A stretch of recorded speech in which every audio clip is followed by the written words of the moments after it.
Good evening and welcome to a regular meeting of the Oak Harbor City Council. It is the evening of April 19th, Tuesday, 6 p.m. I'd like to call this meeting to order and announce that this will be both a physical meeting location and a virtual meeting per Washington Proclamation 20-28. Today's meeting may be viewed live via YouTube and on cable channel 10. City staff are participating both in person and via teleconference, and guests that are included in the staff presentations will be excused from the Ring Central meeting at the conclusion of the agenda item as appropriate. So I'd like to start and introduce our Pastor Josh Hubbard from Life Church, who will lead us in an invocation. I invite you to stand for that, and immediately following, join me in the Pledge of Allegiance. Pastor Hubbard?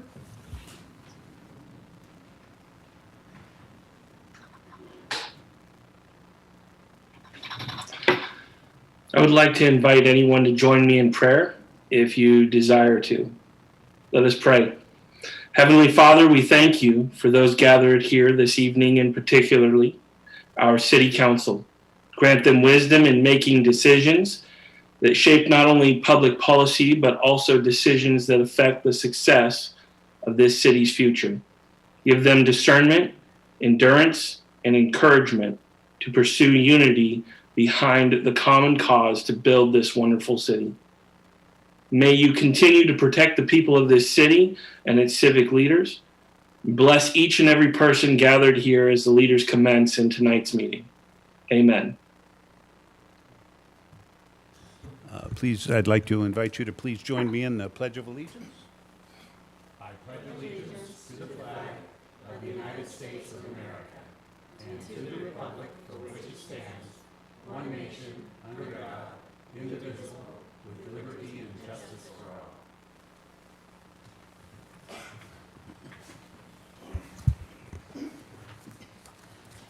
So I believe we can dispense with our roll call this evening, since it looks like we have everybody here. Thanks for coming. Of course, it was picture night, you know. Nobody wants to miss that. The Photoshop, anyway, no, that's, thanks for all coming. We'll start off with the approval of the agenda. Any suggested changes to the agenda? And if none, it will be approved as presented. We do not have this evening any proclamations or special recognitions, so we will actually then immediately go to our citizen comment period. Citizens may comment on subjects of interest not listed on the agenda or items listed on the consent agenda. Citizens may also comment on corresponding agenda items. In this hybrid meeting format, citizens can attend and give comment in person or via the online comment form at www.oakharbor.org/public comment, or the mayor's comment box online on the city website via the search box or under How Do I under the second column labeled Contact the City, or email the city clerk at jlindsay@oakharbor.org prior to 5 p.m. on the day of the meeting. Or you can call 360-279-4571 to leave a voicemail to be played during the council meeting. Call to leave a voicemail after 5 p.m. on the Friday preceding the meeting and prior to 5 p.m. on the day of the meeting. When leaving a voicemail for public comment, please state your name first, or your first and last name clearly, and please limit your comments to 3 minutes. We received no new comments from city employees since our last meeting. We've received several comments from the public, which were forwarded to council and are being displayed now for you to read. So we'll allow some time for you to look through these, and then I'll ask for any members present who might wish to speak.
Okay, so at this point, I'll turn to our clerk to see if we have a list of people with us this evening that would like to address us for public comments.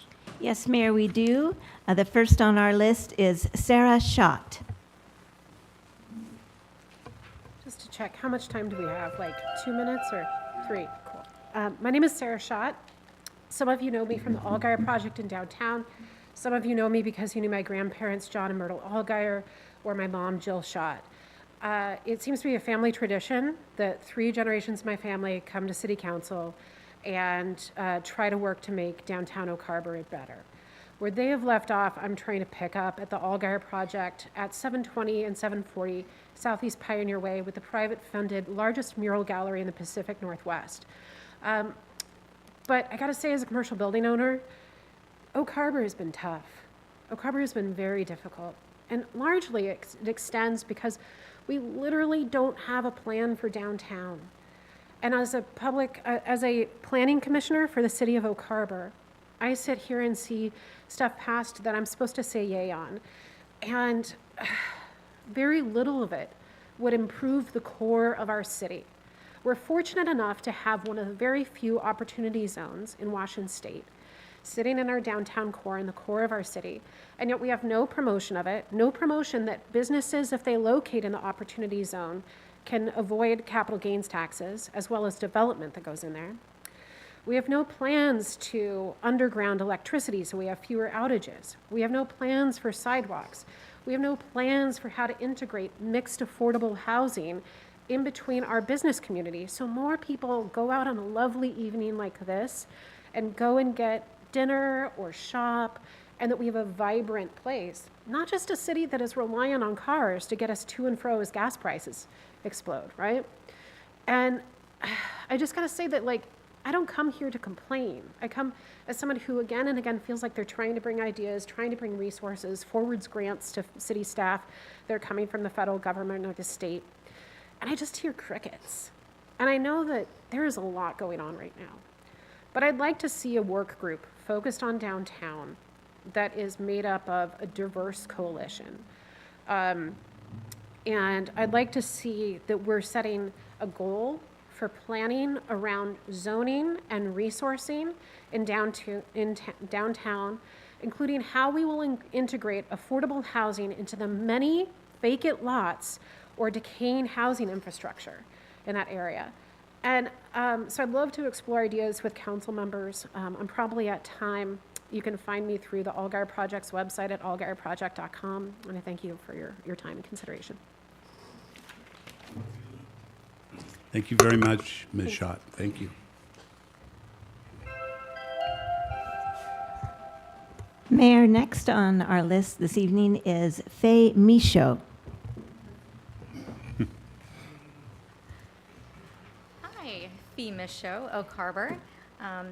Mayor, council members, my name is Fee Michaud, as I just said. I have been an Oak Harbor resident since 2010. Through these 13 years, I have seen our city change and grow. I myself am not the same as I was a decade ago. One thing that has not changed is the need for your most vulnerable constituents. Spin Cafe is a safe space for our community members that don't always have one. We serve anywhere from 5 to 25 people from all backgrounds daily. Some struggle with addiction, some leaving an unhealthy relationship, some who have employment but can't afford rent, and many who have mental health issues. I'm here today to invite you to our center to sit and converse with our guests. These are people who grew up here, graduated from Oak Harbor High School, and even worked where you've shopped. We do not just provide coffee and food, we provide resources. Since being reopened a year ago, we have helped our guests get their IDs, driver's license, moved into assisted living, get their veterans and Social Security benefits, reconnect with family, get into rehab, and get connected with a social worker, and of course, so much more. We see our guests have successes every day. I'd like to tell you about a special guest of ours. When I started last June, I met this guest who herself was there because of an abusive relationship that she had left and her home with it. She started volunteering at the center and soon became an employee, and then went on to become a manager at an apartment complex. Without Spin, she may never have had the opportunities to move herself forward. None of us would be here without help, whether it be a stable family, good public education, financial assistance for college, or access to quality health care. A lot of us are one unexpected bill away from a downward financial spiral. You may have help from family or friends, and others don't, and that is where SPIN steps up. Please come and see for yourselves and not fall into judgments and assumptions. Thank you for your time, and I hope to see you. Thank you, Ms. Michaud. Yes, Councilor Heisen? Sorry, Ms. Michaud, where is the new spin located? 555 Southeast Regatta at St. Stephen's Church. Perfect, thank you. Monday through Friday. Mayor, next on our list is Barbara Arms. I'm here again. Barbara Arms, I live in Oak Harbor. What I wanted to come today to say thank you to Alex, Kat, Eric Marshall, and they had the presentation down at the senior center. And I'd already walked Windjammer, I had my little survey, and I went down there to look at the maps. They answered all my questions, they helped me understand, and it was a valuable resource to figure out why we have the list we do and what could be improved. And I would like to thank them very much for their time and for providing us with more information. And anybody, when we have these things, we should all take advantage of it, because I found out things I didn't know, and I'm very, very appreciative. Thank you so much for your time, all of you.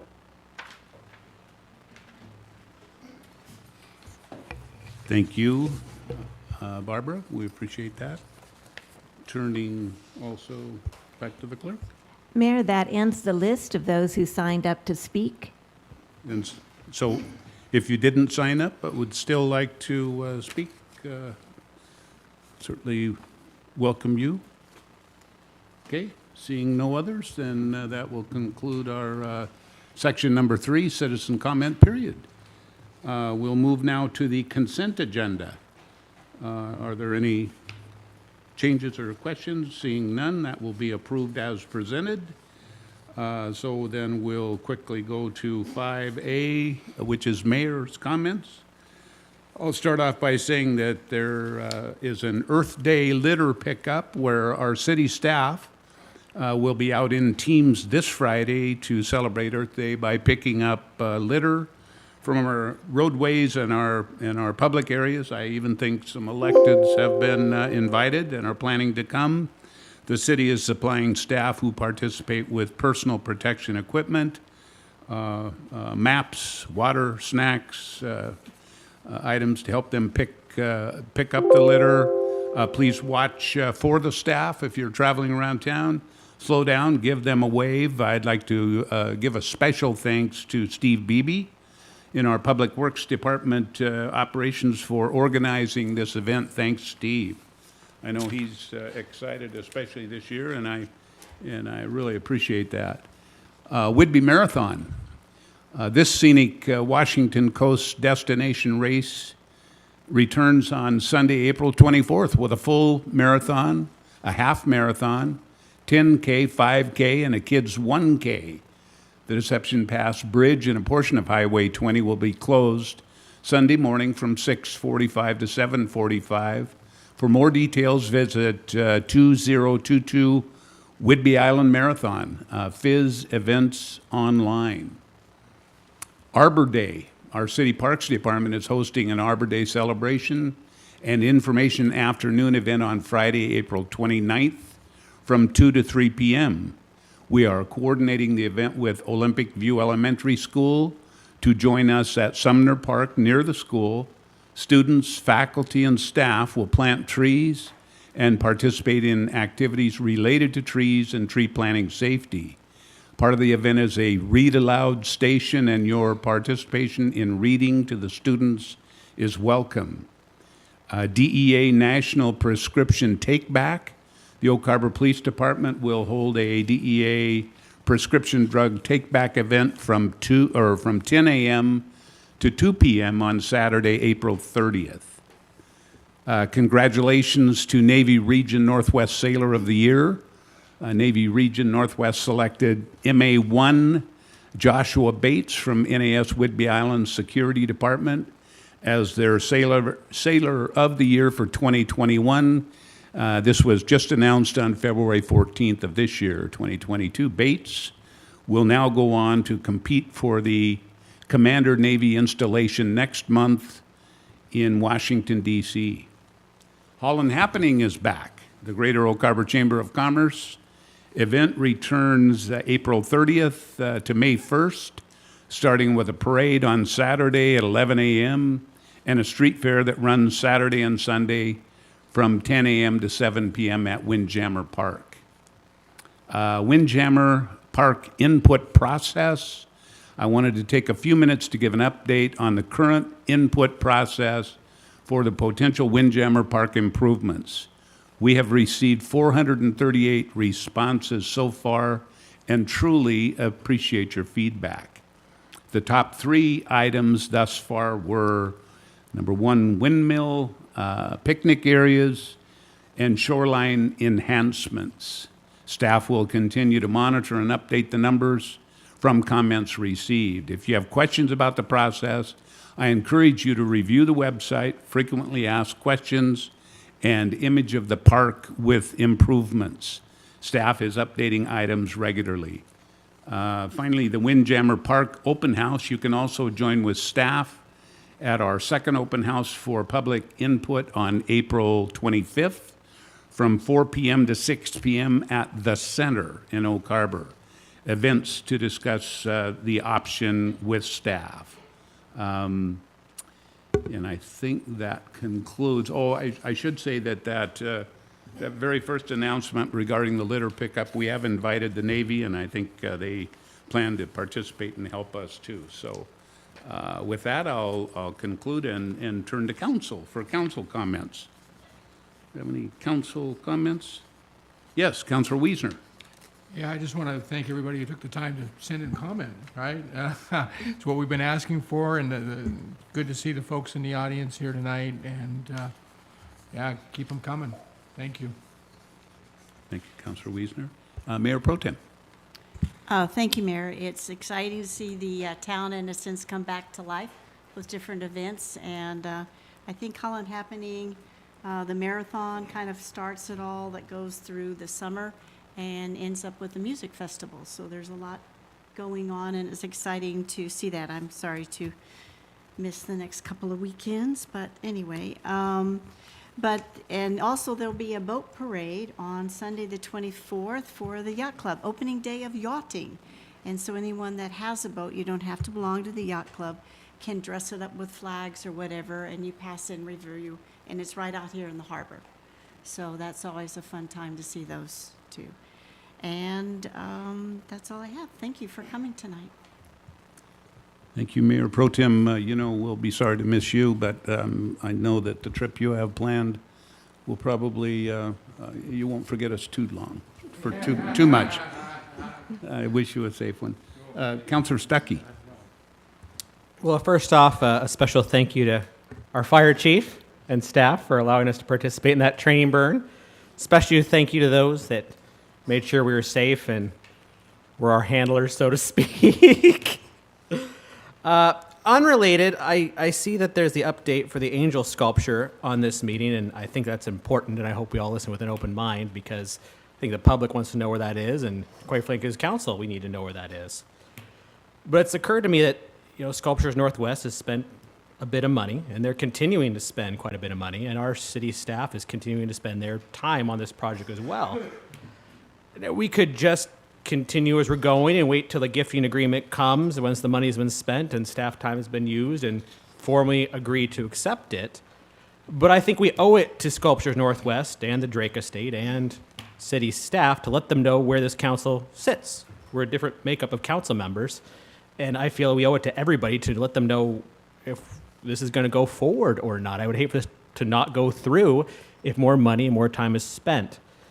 So with that, I'd like to make a motion that at the next city council meeting, the 2 current agreements with the Sculpture Northwest and Drake Estate be put on the agenda as an action item for reevaluation. I'll second that. So we have a motion and a second. Please, if you would reread the motion. At the next city council meeting, the two agreements with Sculpture Northwest and the Drake Estate be put on the agenda as an action item for reevaluation. So we have a motion and a second. At this time, I'll turn to council for questions or input. Yes, Councilor Hoffmeyer.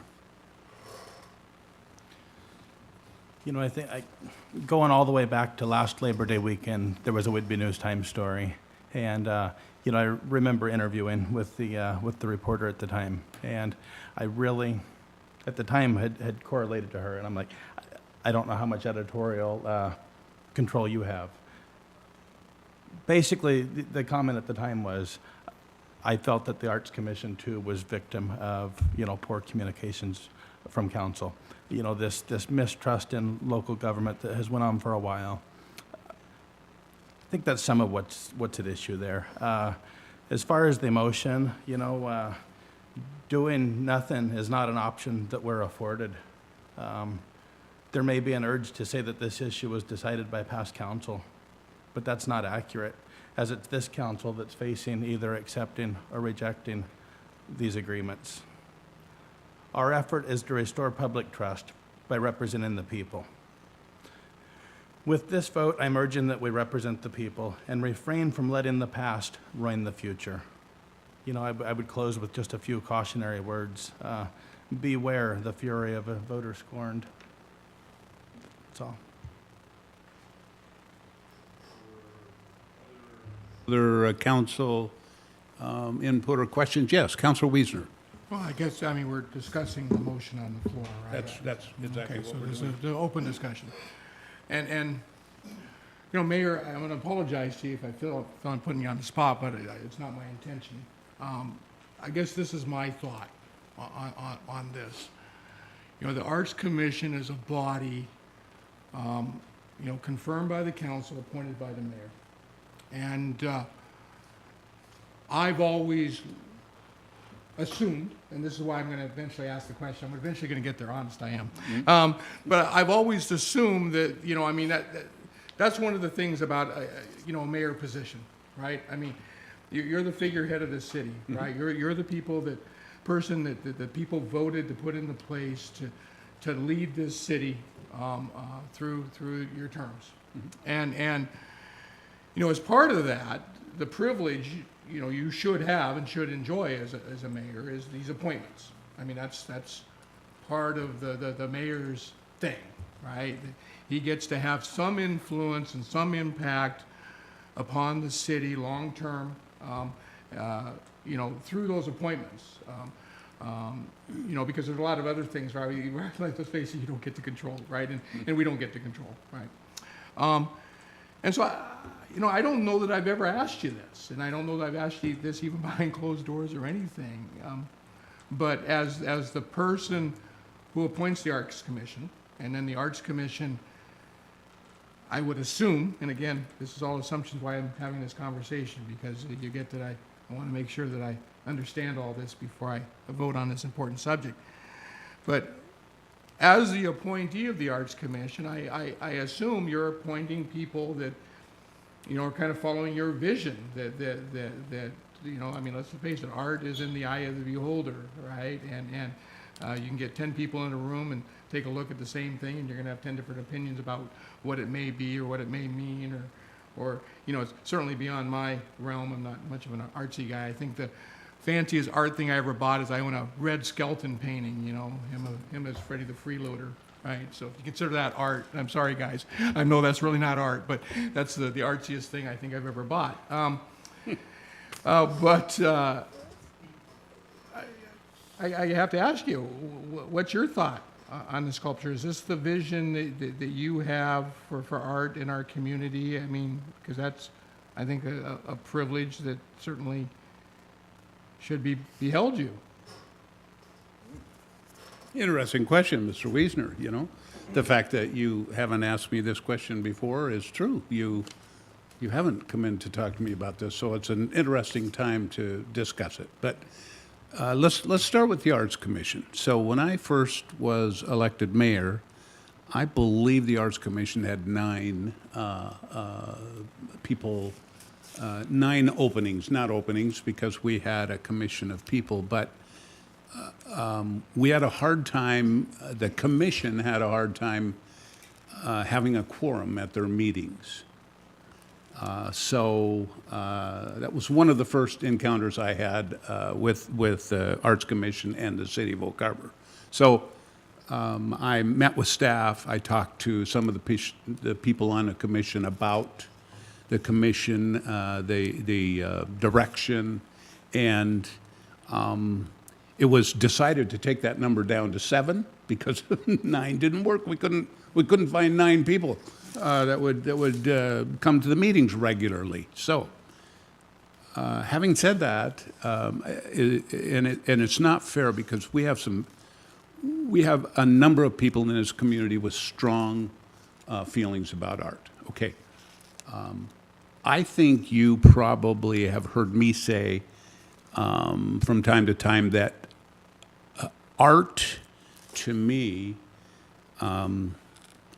is not only in the eye of the beholder, but more often than not, that beholder probably should be somebody other than me. I do not know good art. You have the other red scalp opinion. I don't even have that,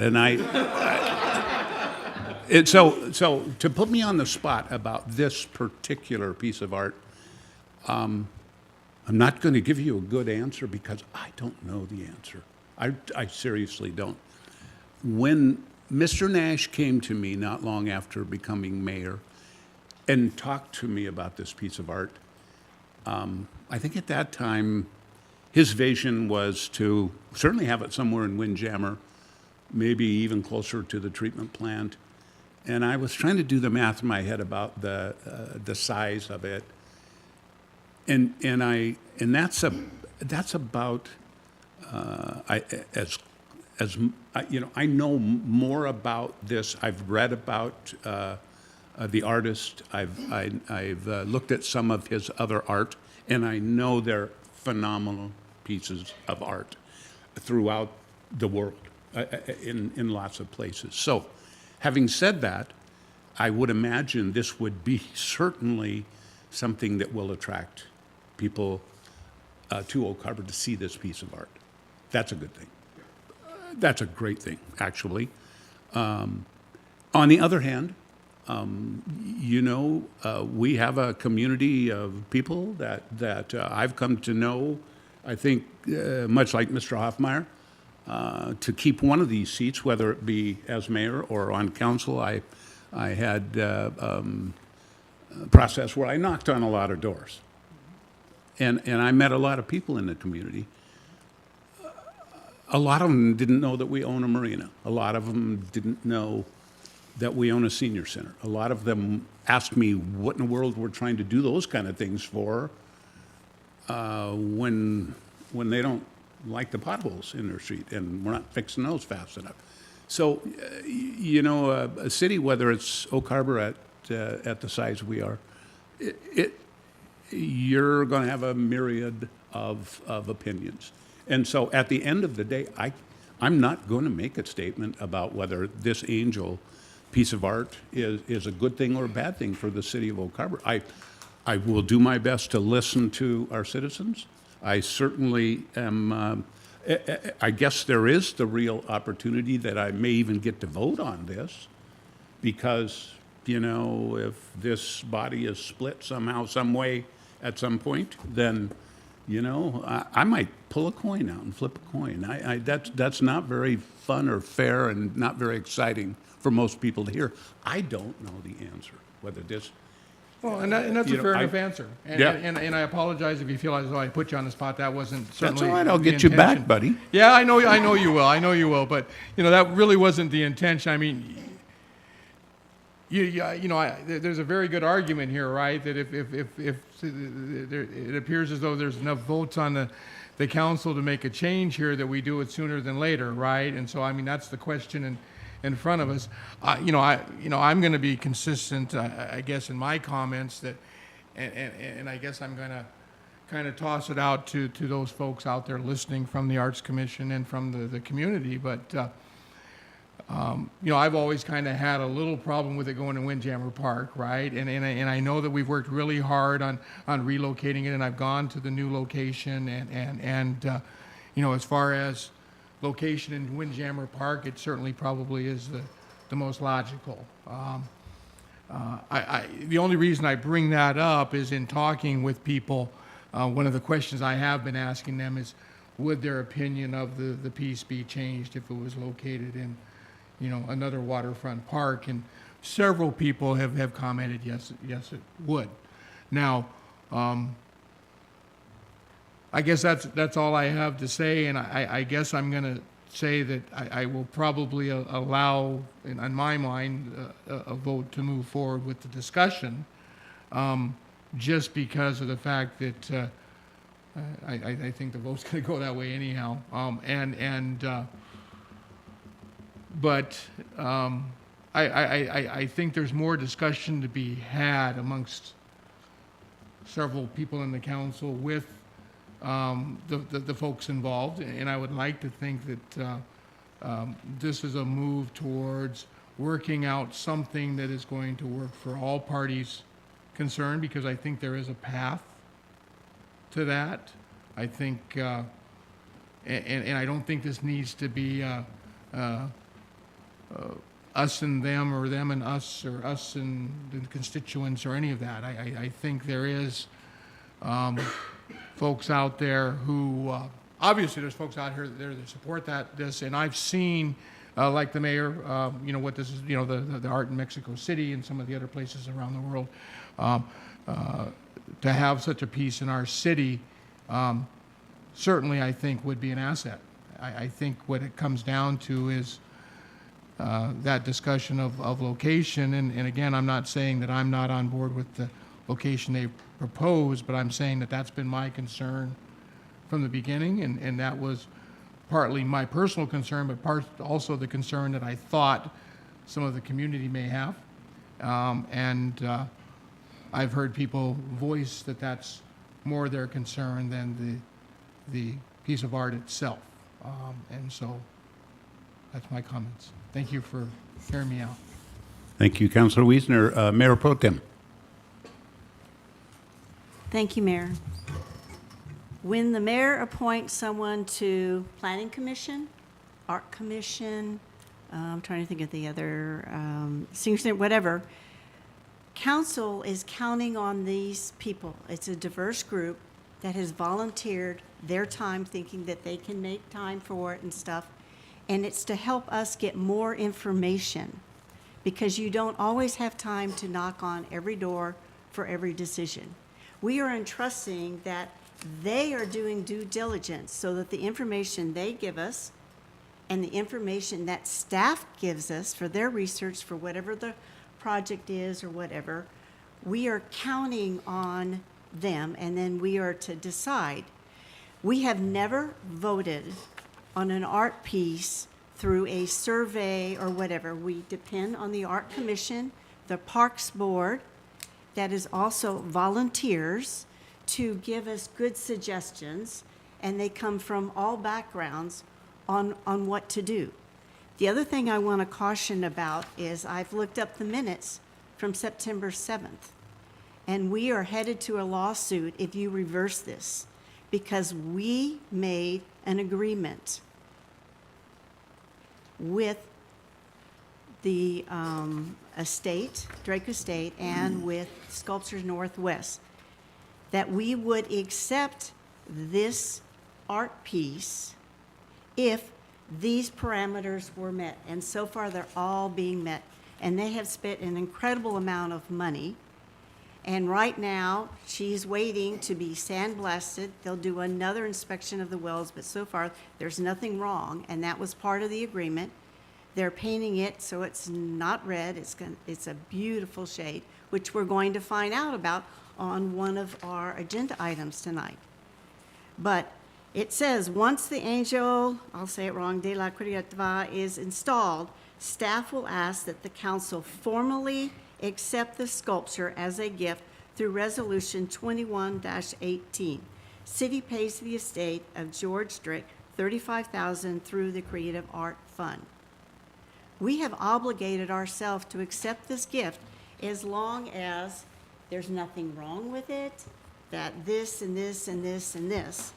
You don't tell someone who is spending probably close to $200,000 now, they wouldn't even have started the work on the statue, right? And they're also going to make a special plate, I believe, was in our information, so that when she sits up on the pad and stuff, you can't rip the rug out all of a sudden and say, when the waste, any decision council makes, whether it's you, the one before, or 5 years, 10 years down the road, it may not have been your choice or your vote, but as a council member and your oath, you were supposed to make it work. And I am really worried that if this new vote goes through, you are asking the city will be sued. I can pretty well guarantee So, it. Mayor Pro Tem, I'm gonna ask you Yes. to, at this point, when it comes to discussions about suits and legal things, Yeah. we have an attorney that we I know. rely quite And heavily I on, will so. ask the attorney. Yeah, and but I I, think- I have already spoken with our attorney, by the way, so, just want you to know that, to be discussing at this stage and at this dais is probably not appropriate, be discussing Okay. legal suits, believe But me. they So- brought it up, so I'm just adding my 2 cents. They did. Thank you. And I am sorry, it's kind of disadvantage that I will not be at the next meeting, and I'm sure people knew about that, and I'm sorry, because I would. But from Well- Switzerland, I cannot communicate. Okay. Thank you, Mayor Pro Tem. Yes, Councilor Saki. Yeah, yes. Discussing your motion. Yeah, thanks. And I agree with the majority of what you said. I mean, absolutely, should be the Arts Commission, and we trust those people. And one should argue that there never should have been a survey put out. But there was.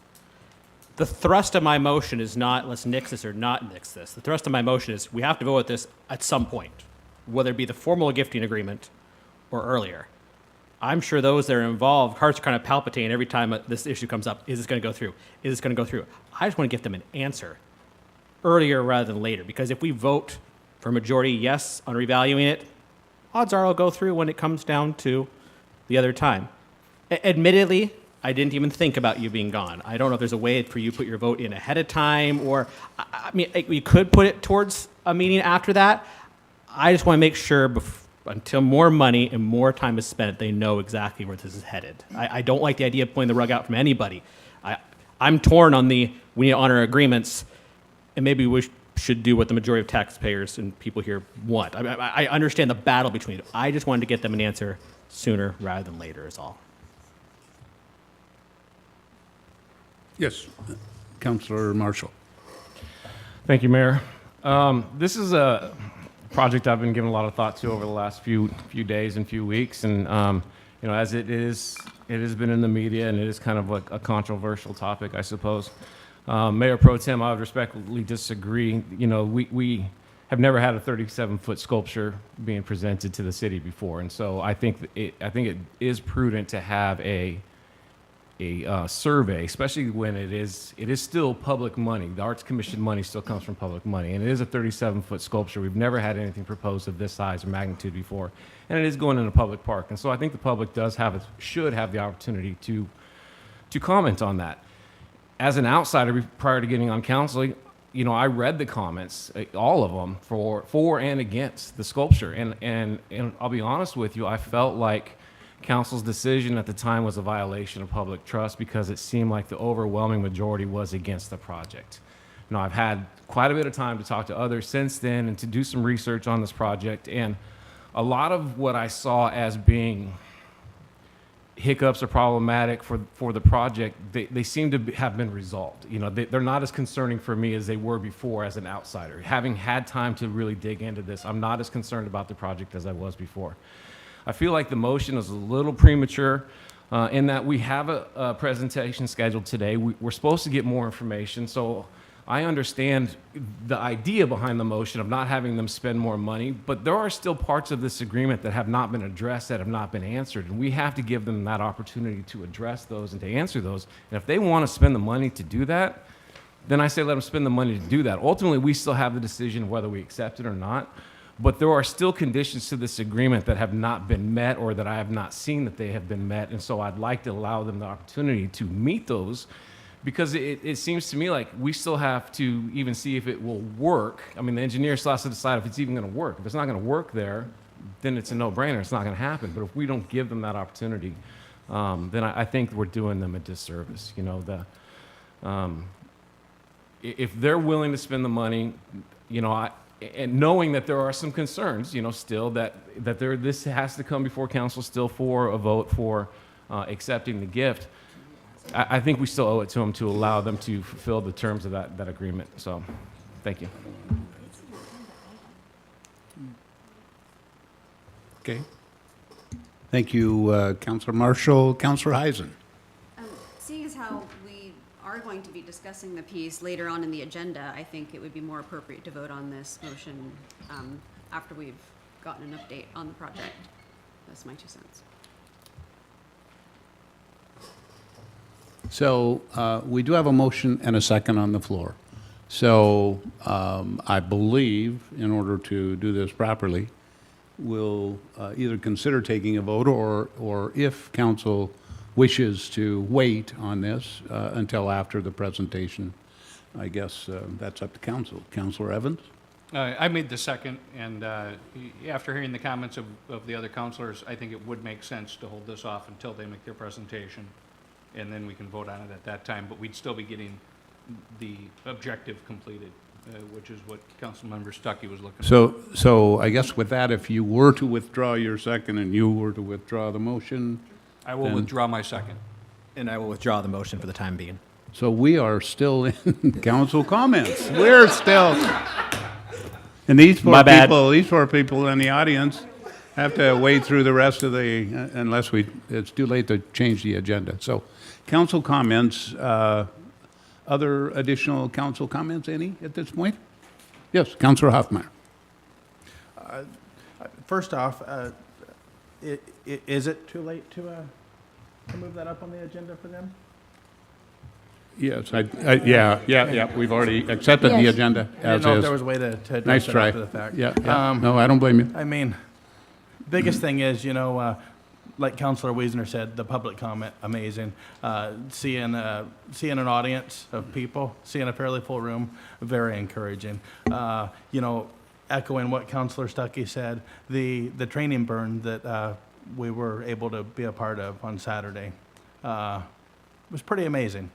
You know, to be able to actually go in there in bunker gear and the breathing apparatus, to see how hard our firefighters train, to see truly what they're up against, to see how quickly that fire evolves, and how incredibly hot it is. Even in the bunker gear, you know, seconds seemed like minutes. And, you know, as I was sitting in there, one of the times I thought, I wish there was a way for every single voter to sit in here and experience this. Because if there was, you know, the additional station on the south side of town would be a foregone certainty. Really was just a once-in-a-lifetime experience. What an opportunity. And I think with great opportunity comes great obligation at times. And I feel obligated to share that message with all of my supporters. And, you know, I told Captain Anderson there, I said, I'll knock on as many doors as you guys need me to. It was an amazing experience, and I just wanted to thank Chief Merrill for that opportunity. Thank you. Thank you, Councilor Hoffmeyer. Any other council comments? Yes, Councilor Marshall. Thank you, Mayor. I guess I have to parrot the same thing. Thank you, Chief. That was an amazing opportunity, probably one of the coolest things I've ever done, and certainly educational, you know, to be able to see what your staff goes through. And truly an incredible group that you have there, and I appreciate that opportunity. I also wanted to say that this Saturday from 9 to 11:30 at the American Legion, one of the Boy Scout troops is having a pancake breakfast. They're trying to earn money for their summer camp out, And registration for the Oak Harbor Football and Cheer League is currently open.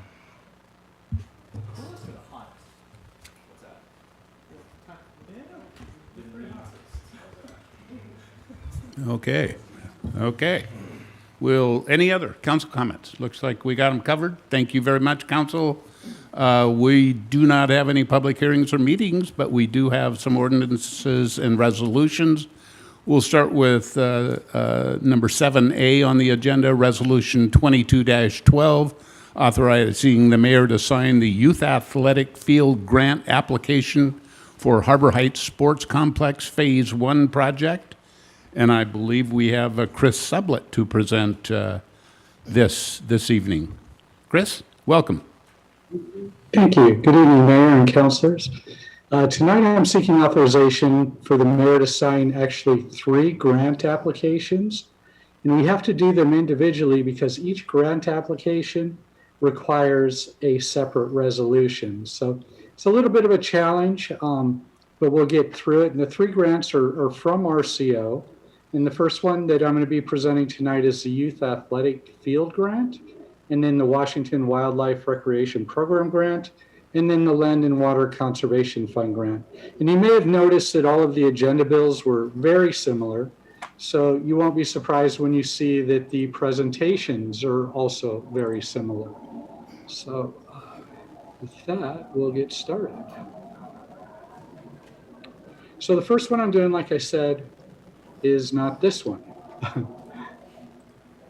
First one I'm going to do is the Youth Athletic Field one, this one. So this is Phase 1 of the Harbor Heights Sports Complex Youth Athletic Field Grant.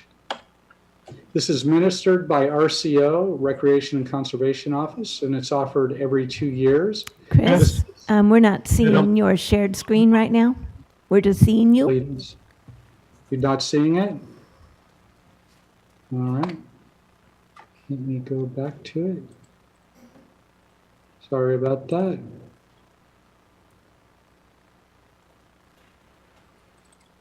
It's this one here. Can you see it now? Yes, thank you. Oh, sorry about that. So anyway, this is Youth Athletic Field Grant. It's administered by RCO, the Recreation and Conservation Office. It's offered every 2 years, and besides staff time, there is no cost to apply.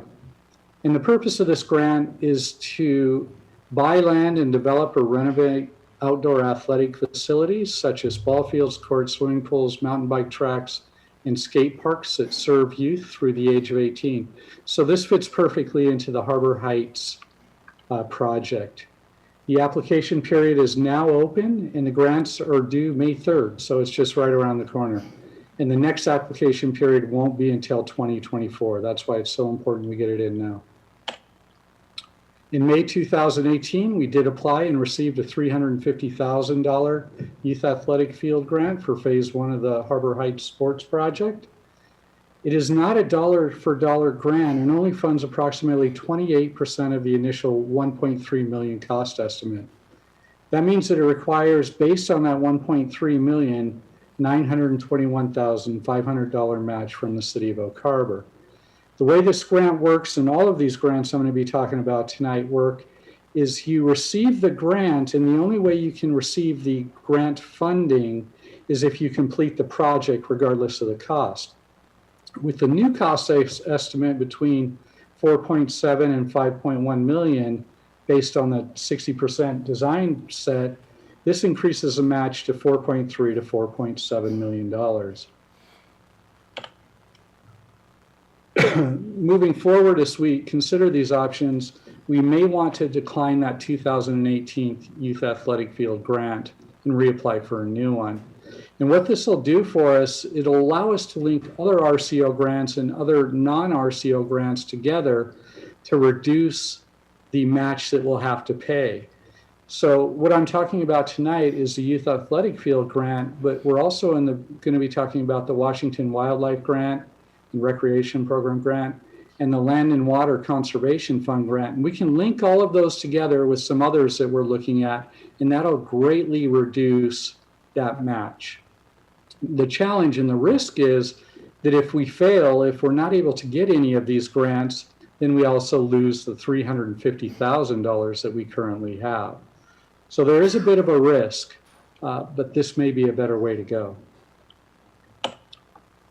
So we're currently completing the new youth athletic field grant application for $350,000. Like I mentioned, we're exploring how we can link RCO grants and other grants together to reduce the match. And then we're also exploring other options such as donations of cash, labor, equipment, materials, other grants, and in-kind services. The goal is to get as many grants as we can to reduce the amount of match that we're going to have. So right now it's a pretty busy grant season, and we're working feverishly to get them submitted. So with that, tonight I'm asking for a motion to adopt Resolution 2212, asking the mayor to sign the youth athletic field grant application for Phase 1 of the Harbor Heights Sports Complex. I'd be happy to answer any questions. Thank you, Mr. Sublett. Before we take this up at council, I'd like to ask our city clerk if we've gotten any input from our public regarding this item. No, Mayor, we received no public comment on this item. Thank you, Julie. Okay, we'll turn to council for questions or input. Councilor Hoffmeyer. I have a few thoughts and a few questions. They don't necessarily even need answered tonight.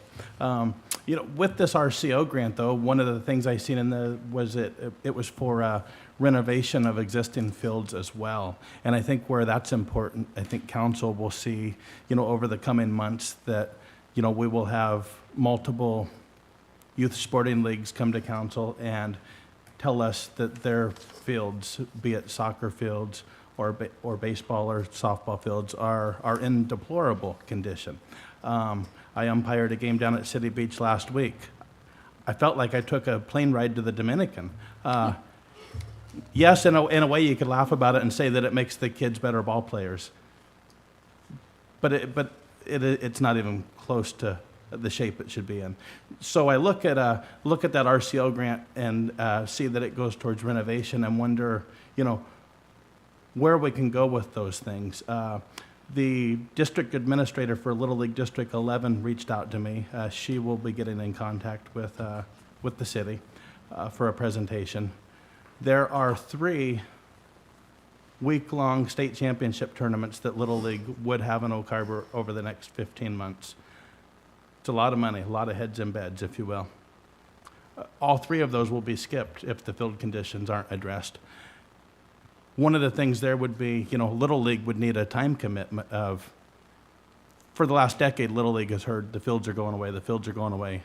The fields aren't going anywhere in the next 5 to 10 years, at least. And I think it's time for the city to put that on paper. That would allow Little League to unlock field maintenance funds. Also, I think our Parks Department could probably up the ante there a little. That said, our Parks Director did address council a few months ago and, stated that we were $30,000 plus short on being able to maintain what we have. So does it make sense to expand when we're not maintaining what we have? If there was a way to do both, maybe it does. And as far as applying for the grant, I think that we should apply for all the grants we can.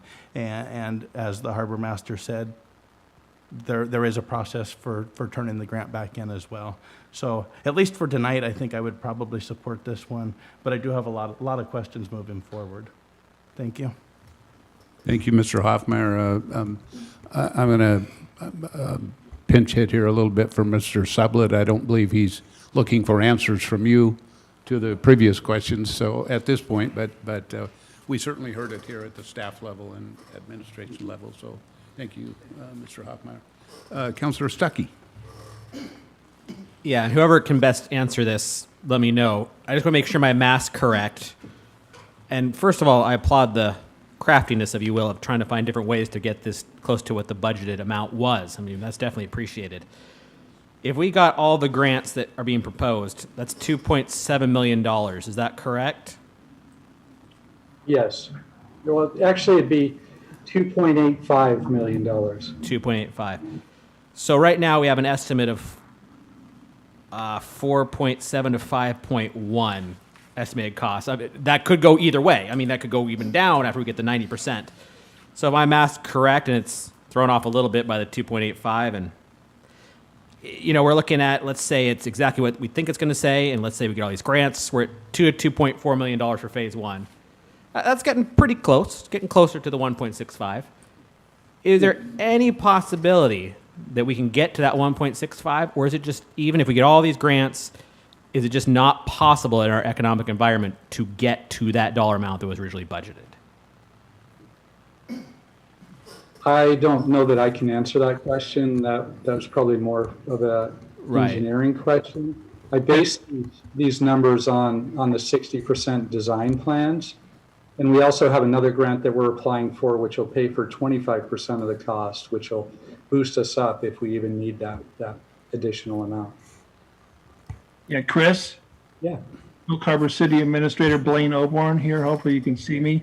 And I think we have some staff in the audience there too. First of all, I just want to thank Chris Sublett, the Harbor Master, for taking this on. He has some really good experience in RCO grants and kind of stepped up to take on these 3 grants and really to do our goal is to get a solution to the increase in cost. And certainly the goal is to get as much grant funding as we can to minimize the city's output here and get us through this phase one. So I'm not answering specifically, but I think the goal is, and so he has 3 here, and we talked about other grants that we'll apply for, and I guess our goal is to get as much grants as we can and as close to that number that we originally budgeted as possible. Okay, thank you, Mr. Come with a complete answer there, but I know that, is Mr. Goldman with us this evening, or is he not available? And I'm not putting him on the spot. I just know our finance director usually has a pretty good feel for where we're at. He's not available tonight. Okay, then thank you, Councilor Stuckey. We'll move to Councilor Marshall. Thank you, Mayor. I appreciate, Mr. Sublett, your time working on this. I don't see the harm in asking for as many grants as we possibly can to get close to that number as possible. I know that the engineering estimate of 4.7 to 5.1, I'm still curious as if that includes paved or gravel parking lot. I know that the Planning Commission was talking about possibly doing gravel parking lots, so that could potentially reduce the cost. But any opportunity we can to get closer to the actual cost of the project, I would absolutely support that. I'm not afraid of giving up the original grant of $350,000 if we have to regroup and refocus our thoughts. And so I go ahead and make the motion to adopt Resolution 2212, authorizing the mayor to sign the Youth Athletic Field Grant application for Phase 1 of the Harbor Heights Sports Complex project. Second. Okay, we have a motion and a second. The motion reads exactly like the suggested motion in the packet. Any other input or questions from any other councilors? Okay. All in favor signify by raising your right hand. And it looks like that passes unanimously. Okay. Thank you again, Mr. Sublett, for stepping in here. We'll move on then to B, which is Resolution 22-13. Do you want to say a few more words about that, or? Yes, I have a similar presentation. This is a Washington Wildlife and Recreation Program grant. And I hope you guys can see my screen, right, this time? Yes, thank you, Chris. Again, it's an RCO grant offered every 2 years, no cost to apply. Their funding is for land protection and outdoor recreation, including local and state parks. That's where we fall into it. Again, this one has to be submitted May 3rd, like all of them do, and it will not reopen again until 2024. If we apply for this, then we would have to decline the $350,000 youth athletic field grant. This is not a dollar for dollar grant like all of them are structured. This is a $500,000 grant, which is very exciting. And we believe that we can link them together and then search out other options as well, just like the previous one. So the motion on this one, I make a motion to adopt Resolution 2213, authorizing the mayor to sign the Washington Wildlife and Recreation Program grant application for Phase 1 of the Harbor Heights Sports Complex. Thank you again, Mr. Sublett. Boy, we almost moved right that. Thank you, Mr. Sublett. Before we do that here at the council level, I'd like to verify with our city clerk that we've got no input from the public. That's correct, Mayor. Okay, We we received no input from the public. Thank you, Julie. So we'll turn back to council. Councilor Marshall. Sure. I make a motion to adopt Resolution 2213, authorizing the mayor to sign the Washington Wildlife and Recreation Program grant application for Phase 1 of the Harbor Heights Sports Complex project. Second. We have a motion and a second to, that reads exactly like the suggested motion in the packet. I should have said earlier that both of these motions were made by Councilor Marshall and seconded by Mayor Pro Tem. Any other council input or questions? Seeing none, all in favor signify by raising your right hand, and that passes unanimously again. Okay? We've got one more resolution, 2214. Mr. Sublett, Yes, sir. you're on a roll. I am on a roll. And that's the wrong one. I'm sorry, they all look the same on this screen. I'm working off of my service because my big computer is not working, so.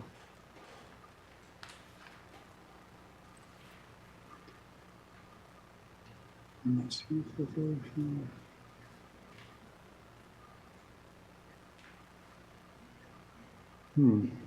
Just bear with me a minute. Tim, can you put up the last one, the Land and Water Conservation Fund grant? It's in the folder.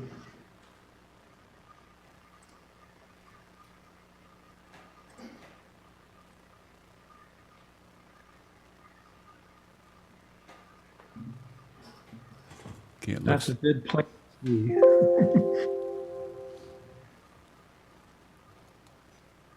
okay, it looks like it's on our screen now, Chris. Thank you, thank you. So again, this one is administered by RCO. Like the previous two, you'll have this memorized by the time we get there. There is no cost to apply for this. And their main purpose is to preserve and develop outdoor recreation resources, including parks, trails, and wildlife. So again, this one fits in perfectly. Just like the others, it's due May 3rd, and it will not open again until 2024. Next slide, please, Tim. So we will, again, decline the 2018 grant, and then we'll link all of these together and seek other resources for matches. Can I see the next slide, please? This one, the last one was very exciting. This one's super exciting. This is a $2 million grant that we're seeking here. So this is like hitting a home run. So hopefully we'll get this one, again, with the linking and donations and other grants and in-kind services. Next slide, please. So the motion on this one, I make a motion to adopt Resolution 2214, authorizing the mayor to sign the Land and Water Conservation Fund grant application for Phase 1 of the Harbor Heights Sports Complex project. Questions? Thank you, Mr. Sublett, and again, one more time, I've got to verify. Thanks for your patience. With our city clerk, have we received any input from our public regarding this item? No, Mayor. We 7. received no input from the public. Thank you, Julie. Fire Chief Merrill. Councilor Marshall. Yeah. I move to adopt Resolution 2214, authorizing the mayor to sign the Land and Water Conservation Fund grant application for Phase 1 of the Harbor Heights Sports Complex project. Second. Okay, we have a motion, reads exactly like the suggested motion in your packet. Motion made by Councilor Marshall, second by Mayor Pro Tem Munns. And so, seeing no other questions or input, all in favor, signify by raising your right hand, and that passes unanimously. Thank you, Mr. Sublett. Job well done. Thank you, council. Onward and upward there.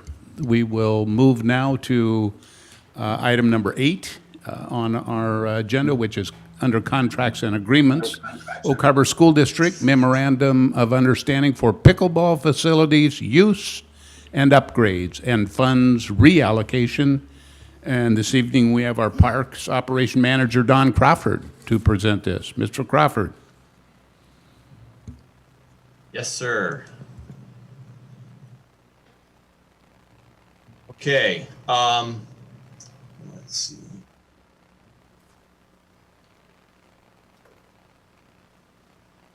All right, is that visible to everybody? Yes, I believe it is. Okay. All right. So Fund 700 or Fund 007, it's a REIT 2 fund, Parks Capital, Neal Park Pickleball Court Capital Project Alternative. Pickleball. Pickleball was created in 1965 on Bainbridge Island. Either it was named after the pickle boat and crew or the founder's dog. There is debate on that. Estimated to be 4.1 million players worldwide and growing. Oak Harbor community feedback over the last 10 years has been consistently prioritized towards building more pickleball courts. I can tell you right now that I get more calls about pickleball courts than just about anything else. SB 5615-2021-2022, designating pickleball as the official Washington state sport, was delivered to the governor on March 9th. I have not heard whether or not it has been signed, but it was expected to be signed. The governor has said it was invented right here in Washington, so we're proud of the 747 software and pickleball. In 2019, at the behest of resident pickleball enthusiasts, the Parks Division budgeted for construction of 2 pickleball courts at Neal Park for $80,000. $50,000 was sourced from REIT 2 funds. The balance at the time was to be covered through donations. When I became the manager in May of this last year, quickly realized that no action had been taken on for that $30,000 delta. After communicating with the local pickleball enthusiasts and other folks in town, it became quite apparent that we really only had $50,000 to work with. So after consultation with city staff, pickleball club leadership, Oak Harbor Public Schools, it has been determined that for $50,000, the existing pickleball courts located at Rotary Park adjacent to Oak Harbor Chamber of Commerce can be refurbished to provide 2 additional courts within the existing footprint. And this picture to the right shows the existing courts as they are today. The existing orientation and dimensions of the 4 courts allow for perpendicular rotation and the addition of 2 courts. I want to make sure everyone understands. So if you look here on this picture here, these courts, the dimensions of them on both sides of this wall that cuts it in half, the dimensions fit that you can spin them 90 degrees, all 4 of these courts, and give you space for 2 additional courts at the end, at either end of the existing court. So it's all existing footprint.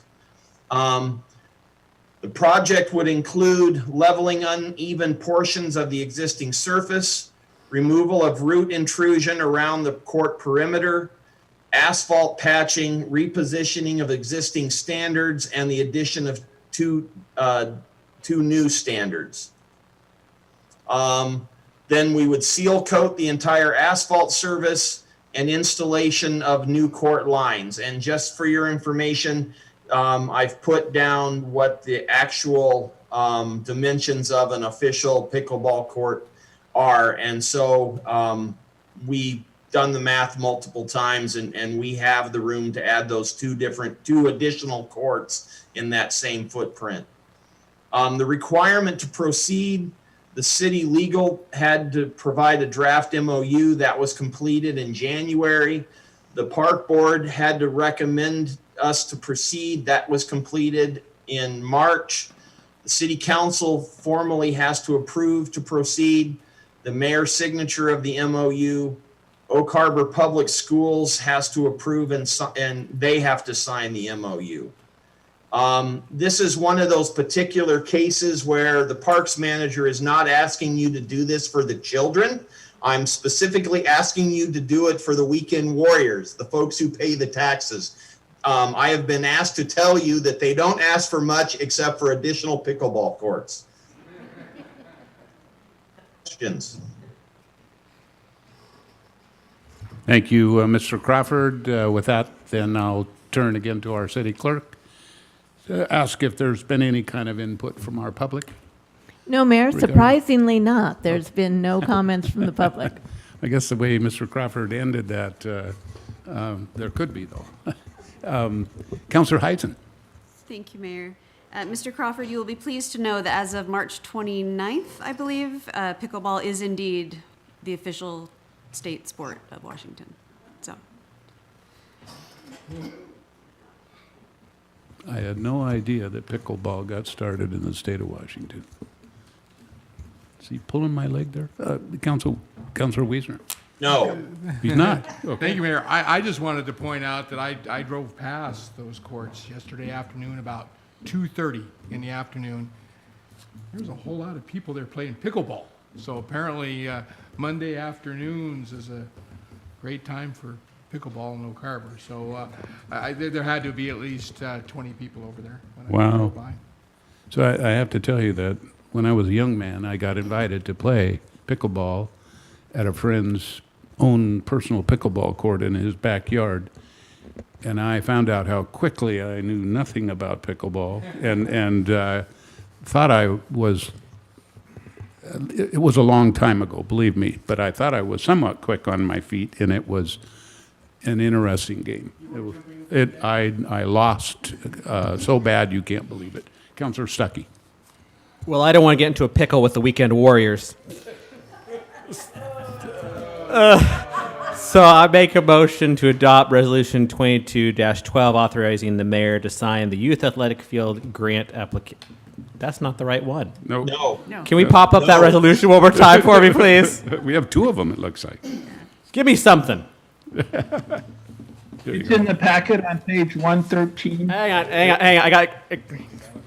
I just got to be able to read.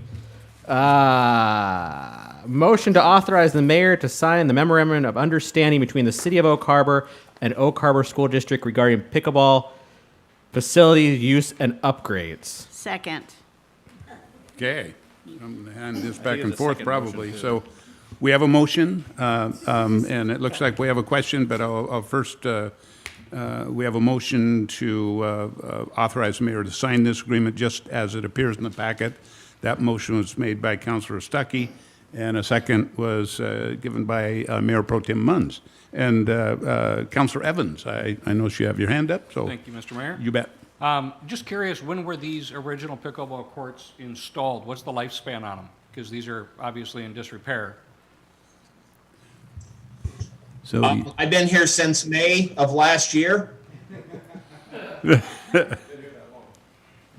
So he doesn't. He doesn't quickly know the answer to that. And They were there when I was in middle school. Okay. as pickleball courts? No, Tennis courts, yeah. Oh well. Tennis courts. In the real base of my question really comes down to maintenance. It says that the city is going to be responsible for maintaining it and repairs, and I'm just wondering how much money annually are we budgeting to make sure that we don't have to do this again? So I can answer that question pretty easily. Once we do the refurbishment of that asphalt, because it's not driven on, it's not vehicular, it's only pedestrian, and we take care of the root intrusions that are there, the pickleballers do a remarkable job of taking care of the surface themselves. They own blowers, they bring their blowers. The only thing the Parks Division has to do is we supply the nets. Nets are about $50 a piece, 6 nets once a year. Those folks are pretty self-sufficient and don't need much, and there's not much in the way of other repair that has to be done besides replacing nets once a year. Okay. Thank you. The only other comment I would have is, as we're investing money in these wonderful additions to our city and things that will bring people to come and visit, I would just like to make sure that we're capable financially and staff-wise to maintain them, so that way when we do have visitors come to our city, we have a great presentation that will make them want to come back. So that would be a focus for me, and I appreciate your comment.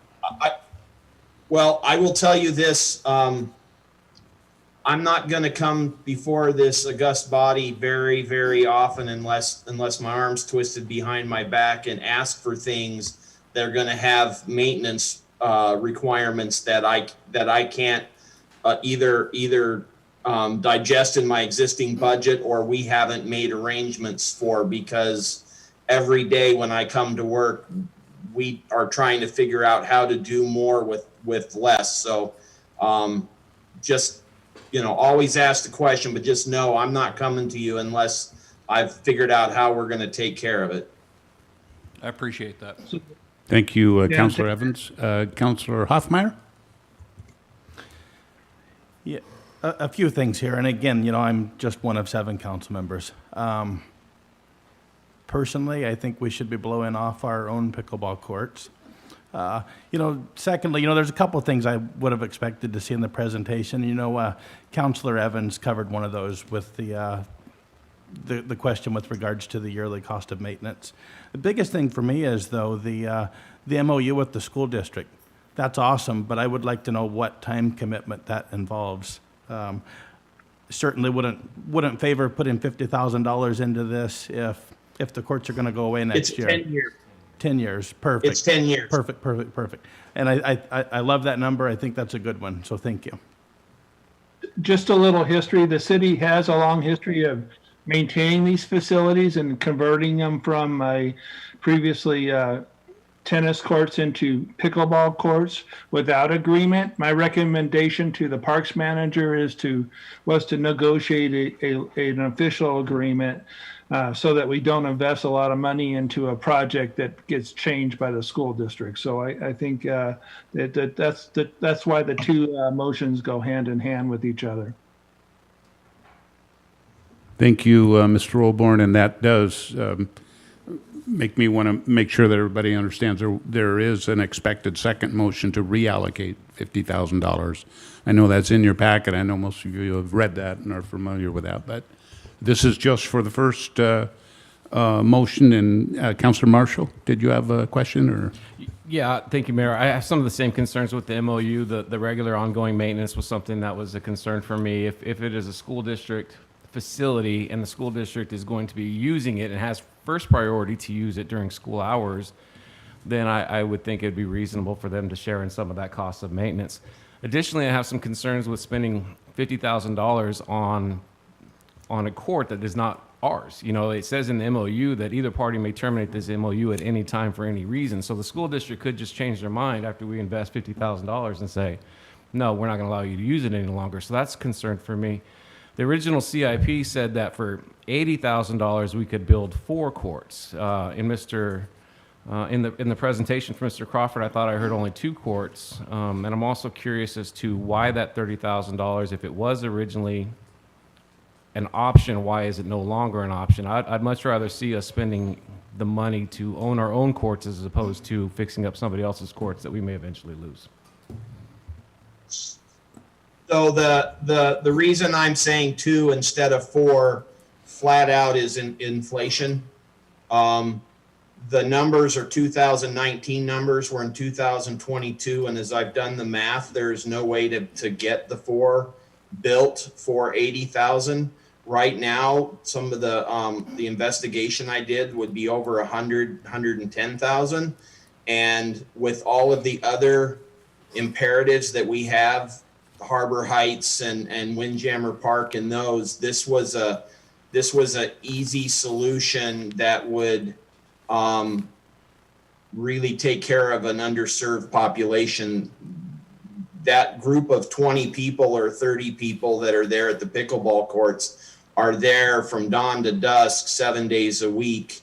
And some of them, when they can't get court time, are driving all the way to Mount Vernon or Burlington or Bellingham to get court time. And so this was a way that we can partner with the school, the public schools to provide this asset without having to come up with another, in essence, another $100 or another $50,000 to $60,000.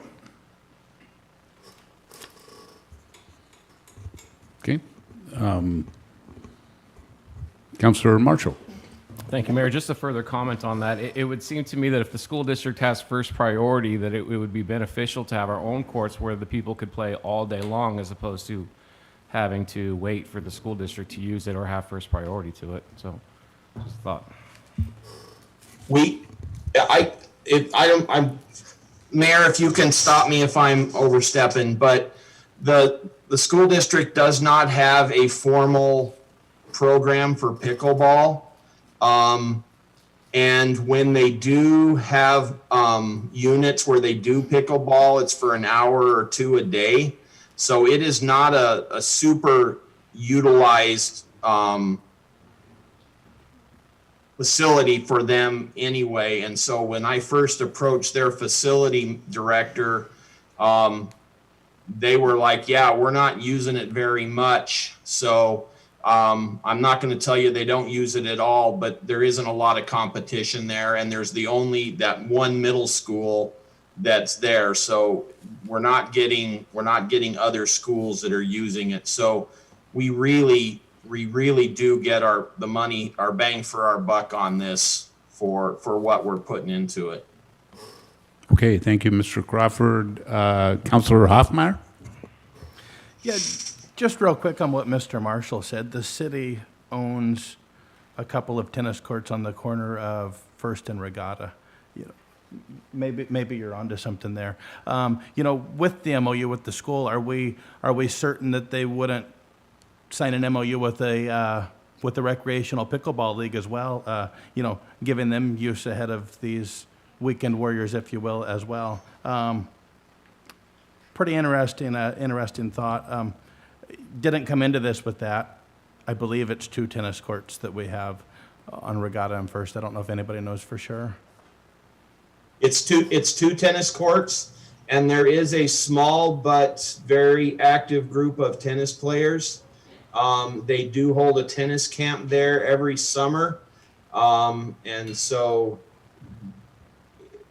infringing upon that asset that's being used, maybe not as much as it could be, but being used because tennis and pickleball have different dimension courts and they have different dimension nets and sizes. So it's not like you can put a smaller pickleball court within a tennis court and have it work because the nets are different heights and the courts are different shapes. And so that was an area that we looked at because it's already got a surface, and for me to just go in there and paint new lines would have been a slam dunk. Wouldn't even needed capital funds, but we do have a group that does play tennis, and that's their only place in town with public courts. Councilor Hoffmeyer, follow up. My biggest issue with this MOU, and I understand that it's possibly common legalese, it would be item 5, term and termination. Either party may terminate this MOU at any time for any reason. Certainly gives me some concern as well.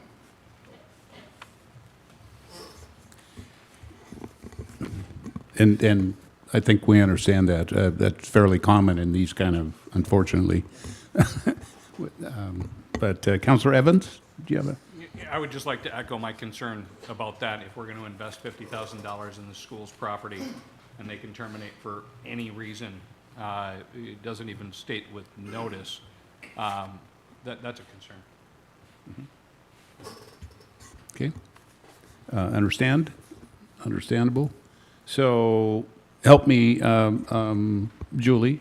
I think we have a motion and a second. Yes, Mayor, we do. But the motion and a second authorizes the mayor to sign the Memorandum of Understanding. We do not have a motion for the reallocation of $50,000 at this time. So, yes, Councilor Heisen? I move to reallocate $50,000 for the Neal Park Pickleball Courts. Parks Capital Project to the Oak Harbor School District Pickleball Courts north of Northeast 4th Avenue. Point of order. Don't we Yes. already have a motion in a second? Yeah, we do have a motion and a second Oh, I on thought the you said first we one. didn't. Sorry. Oh, no, I'm sorry. No, I'm sorry. No worries. I Yep. misunderstood. Thank you, Councillor Heisen. Thanks for your patience there. We'll go ahead then at this time and call for a vote on the first motion unless there's any other questions or input about that. All in favor of the motion to authorize the mayor to sign the memorandum of understanding, please signify by raising your right hand. Okay, we have 4 that have raised their right hands. All opposed? Please raise your right hands. Okay, that passes 4-3 at this point. So then we will move on. Councillor Heisen, would your Let's try this again. I move to reallocate $50,000 for the Neal Park Pickleball Courts Capital Project to the Oak Harbor School District Pickleball Courts. I'm not going to read the address. okay. Second. So we have a motion and a second, and I think that motion actually was intended to read exactly like the recommended motion in your packet. Any other input or questions about that at this point? Seeing none, all in favor of the motion to reallocate $50,000, please signify by raising your right hand. And we have a vote of 4 for that. All opposed, please raise your right hand. That passes then 4-3. Okay. By golly, thank you, council. Good discussion there, good topic, good concerns. Appreciate that. Okay, we'll move on to item number 8B of our on our agenda, which is Third Amendment to Agreement for Legal Services with Kenyon, Dyson, PLLC. And for this, we have our city administrator, Mr. Olborn.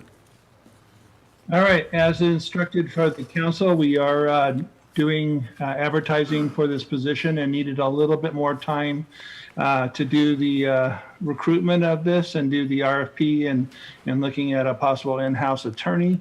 So our interim city attorneys agreed to stay on and to increase the dollar amount to allow a little bit more time. And this was also approved and recommended by the subcommittee for the city attorney recruitment. And so I would recommend the council go ahead and make a motion to approve the Third Amendment to the Agreement for Legal Services with Kenyon Dyson PLLC. Okay, before we bring that discussion to council, I'll turn to our city clerk and see if we have any input from our public regarding this. No, Mayor, we received no input from the public. Thank you, Julie, for that. Okay, we'll turn to council for questions or input, or motions, or yes, Councillor Hoffmeyer. I move to approve the Third Amendment to Agreement for Legal Services with Kenyon Dyson PLLC. Second. So we have a motion and a second to approve the Third Amendment to Agreement for Legal Services with Kenyon Dyson LLC. That motion was made by Councillor Hoffmeyer, second by Mayor Pro Tem Munns. Any input or questions? Seeing none, all in favor, please signify by raising your right hand. That passes unanimously. Okay.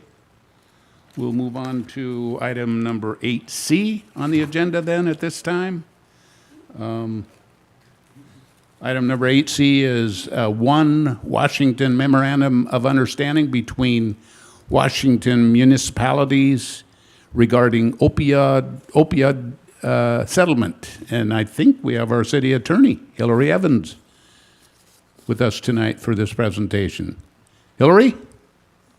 I am here. Good evening. Welcome. This is I'll be brief. There is a group of Washington cities led by AWC that have been litigating against various opioid producers throughout the country. Settlements of this nature have happened in other states. This is a group led by AWC asking for all cities over 10,000 to join an MOU so that they can negotiate on behalf of all Washington cities of that size to reach a settlement and get a sum of money to be used for very specific circumstances surrounding opioid addiction and recovery. There's truly no downside to entering this agreement. We don't have to litigate to be a part of it. any settlement will be administered through various county organizations and doled out by a fairly set and established calculation. Not a lot of wiggle room, but it's for a good cause. And like I said, I don't see much of a downside, but I'm happy to answer questions. Thank you, Hillary. Before we do that, I'll verify with our clerk. Any input from our public regarding this? No, Mayor, no input from the Okay. public. Thank you. City Council? Yes, Councilor Wiesner. Thank you, Mayor. Hillary, I know this is a settlement yet to be done, but do you have any idea of what kind of money they're talking about? I mean, we're talking, the city looks like 1/4% of the settlement after the 15% fees go to the I guess the attorneys and AWC, but are we talking this is a multi-million-dollar settlement that we get a 1/4% of, or? I would imagine it will be in the multi-millions, but honestly, the percentage that the city of Oak Harbor will see will be relatively small compared to, the devastation that all communities are facing. But like I said, some money in funding for this is better than no money in funding for this, so I think it's advisable to enter into this agreement. All right, thank you. Good question. Wish we did know, but I guess we'll find out soon. Any other questions about this? Yes, Councilor Wiesner. Seeing no other questions, I'll make the motion to authorize the mayor to sign the Washington Memorandum of Understanding between Washington Municipalities regarding opioid settlement. Second. Got a motion and a second. The motion reads exactly like the recommended action in the packet. Motion made by Councilor Wiesner, second by Mayor Pro Tem Munns. Any other input or questions? Seeing none, all in favor signify by raising your right hand. Yes, that passes unanimously. Okay. We are now on to item number 9, 7:35, so we'll just keep moving here. Item number 9 on the agenda, under other items for consideration, is compensation adjustment from minimum wage, and for this evening, we have our Human Resource Director, Emma House. Emma, welcome. Thank you, Mayor. Good evening, Council. Emma House, Human Resources Director, and I am here for a discussion on compensation adjustment from minimum wage. And there is also a proposed motion at the end, depending on how the conversation goes. Let's see, next slide. So this is for council consideration for minimum wage compensation adjustment for any positions in the city that are currently at less than $20 per hour as the starting minimum wage. A little bit of background as to why this is becoming an agenda item for you tonight. On January 7th of 2022, Whidbey News Times had an article that reported that the Island County Commissioners set a $20 an hour minimum wage for their employees. That was an impact of 35 people that had their wages increased from around $17 an hour. On February 1st of 2022, Whidbey News Times reported that the Port of South Whidbey followed Island County and also made an adjustment and increased pay for employees making less than $20 an hour.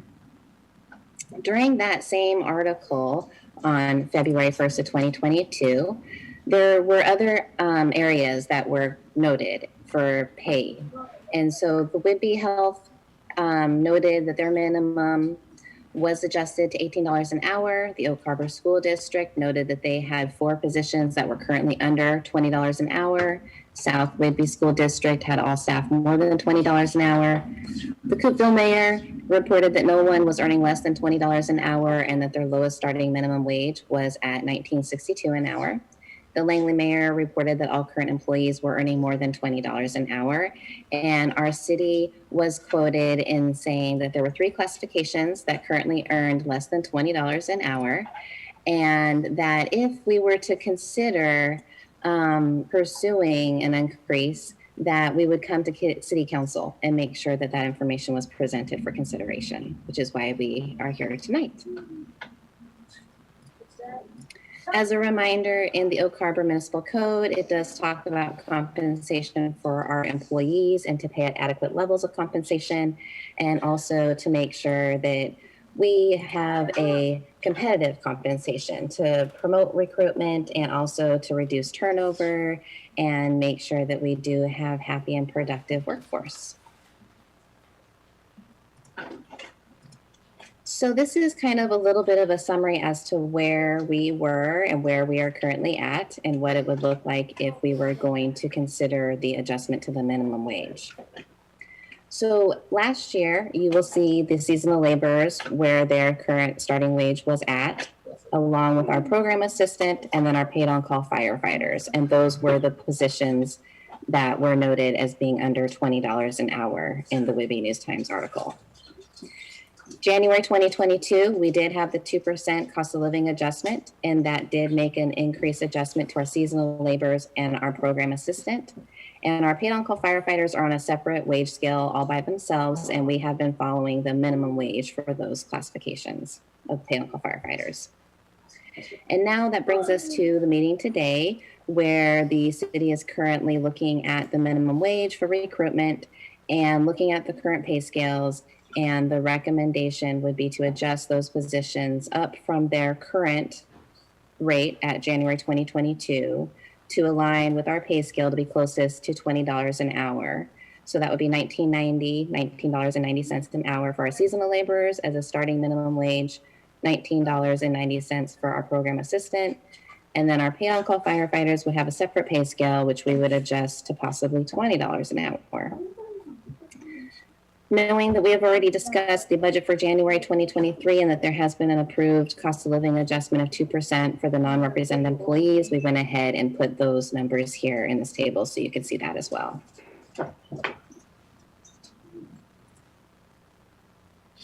Okay, so then going into the financials, David Goldman, our finance director, is not available this evening. But for the public works and the marina, those are where your seasonal employees are at. The cost impact would be absorbed in the current 2022 budget.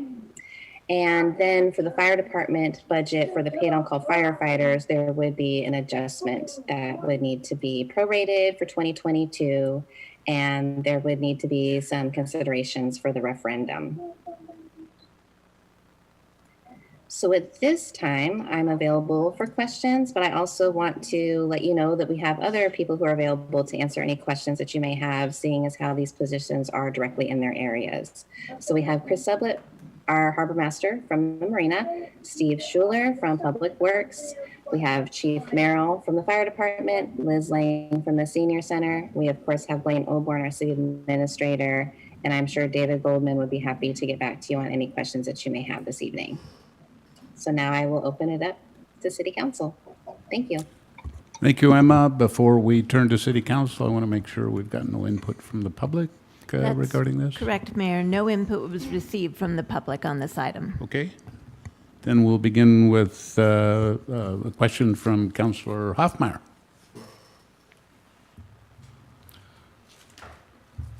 Avoiding the larger minimum wage discussion here and just looking at what's in front of us with these particular positions, I'm happy to see this. I think it's just about being competitive and having a staff period.